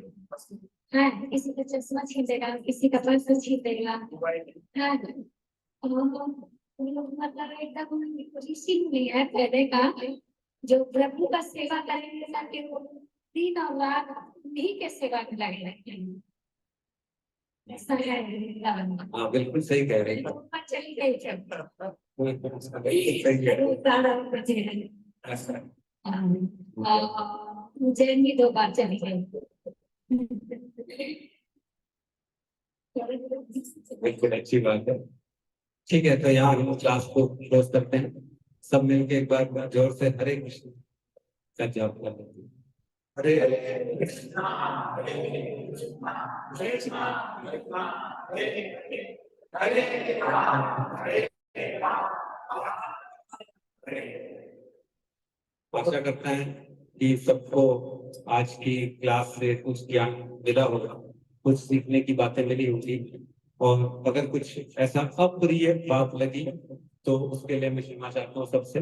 आपके चरणों में मेरा नमन है। और अगर कुछ अच्छी बात लगी तो आप इसका श्रेय मेरे गुरु प्रशांत प्रभु को दे सकते हैं। जो भी सिखाया उन्हीं के द्वारा हम आप बोल पाते हैं। बाकी हमारे में कोई सब क्षमता नहीं, हम किसी भी लायक नहीं कि कुछ बोल सके। ये तो उनकी कृपा। तो गुरु की कृपा आप लेते चलिए और आगे बढ़ते चलिए। चलिए, बहुत बहुत धन्यवाद। हरे कृष्ण। तो बहुत बहुत धन्यवाद वैष्णव साईं को। आपने आज जिनको सुना है प्रभु जी का नाम वैष्णव साईं। मैं थोड़ा एक ब्रीफ प्रभु जी का आप लोगों को इंट्रोडक्शन देना चाहता हूँ। प्रभु जी का नाम जैसा आप लोगों ने जाना वैष्णव साईं। प्रभु इस्कॉन में 2019 से कनेक्टेड है, और इस देश प्रशांत महाप्रभु प्रभु जो कि इस्कॉन द्वारका में प्रचार करते हैं जी, तो उन्हीं के सानिध्य में रह करके भक्ति मार्ग आगे बढ़ने का प्रयास कर रहे हैं।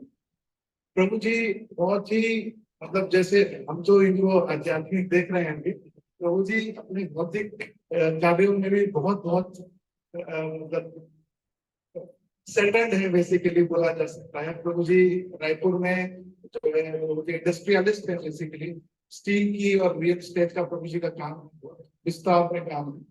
और दूसरा ये भी है कि प्रभु जी अपने जो एजुकेशन में यदि हम बात करें उसमें भी बहुत आगे हैं। प्रभु जी पोस्ट ग्रेजुएट है, एमकॉम किए हुए हैं, और प्रभु जी सीए भी कर चुके हैं। तो इसके बाद वो भी 2002 में किए थे, आज तो 2024 हो गया 22 साल पहले। तो इसके बाद प्रभु जी अभी इस्कॉन में बहुत ही सुंदर सहयोग करते हैं विचारों के साथ। अभी रोज जूम पर प्रभु जी का मॉर्निंग भगवत गीता प्रवचन क्लास चलता है, जो कि मंगल आरती सुबह 4 से 4:30 बजे से शुरू हो जाता है, और उसके बाद फिर 6 साढ़े 6 बजे तक प्रभु जी का प्रोग्राम चलता है। उसमें हमारे इनके इलाकों लोग भी जुड़ते हैं, बहुत सुंदर प्रभु जी का प्राप्त करते हैं। प्रभु जी शिक्षा भी बने होंगे। और अभी प्रभु जी अभी गाइडेंस यहाँ पर लेते हैं इस महाकृष्ण प्रभु से, उनके गाइडेंस से हम विचार करते हैं। तो आप सभी लोगों से निवेदन है, एक बार दोनों हाथ उठाकर प्रभु जी के लिए हम लोग हरे कृष्ण महामंत्र करके प्रार्थना करेंगे। दोनों हाथ उठाए। हरे कृष्ण हरे कृष्ण कृष्ण कृष्ण हरे राम हरे राम हरे हरे। बहुत बहुत बहुत धन्यवाद और आभार से हुआ आप यहाँ आए, हम लोगों का मार्गदर्शन किया। हम लोग आपके बच्चे जैसे हैं, आप बार बार आइए, बार बार कुछ शिक्षा दीजिए, हमें आगे बढ़ने के लिए और मोटिवेट कीजिए। हरे कृष्ण। जय श्री प्रभुपाद की जय।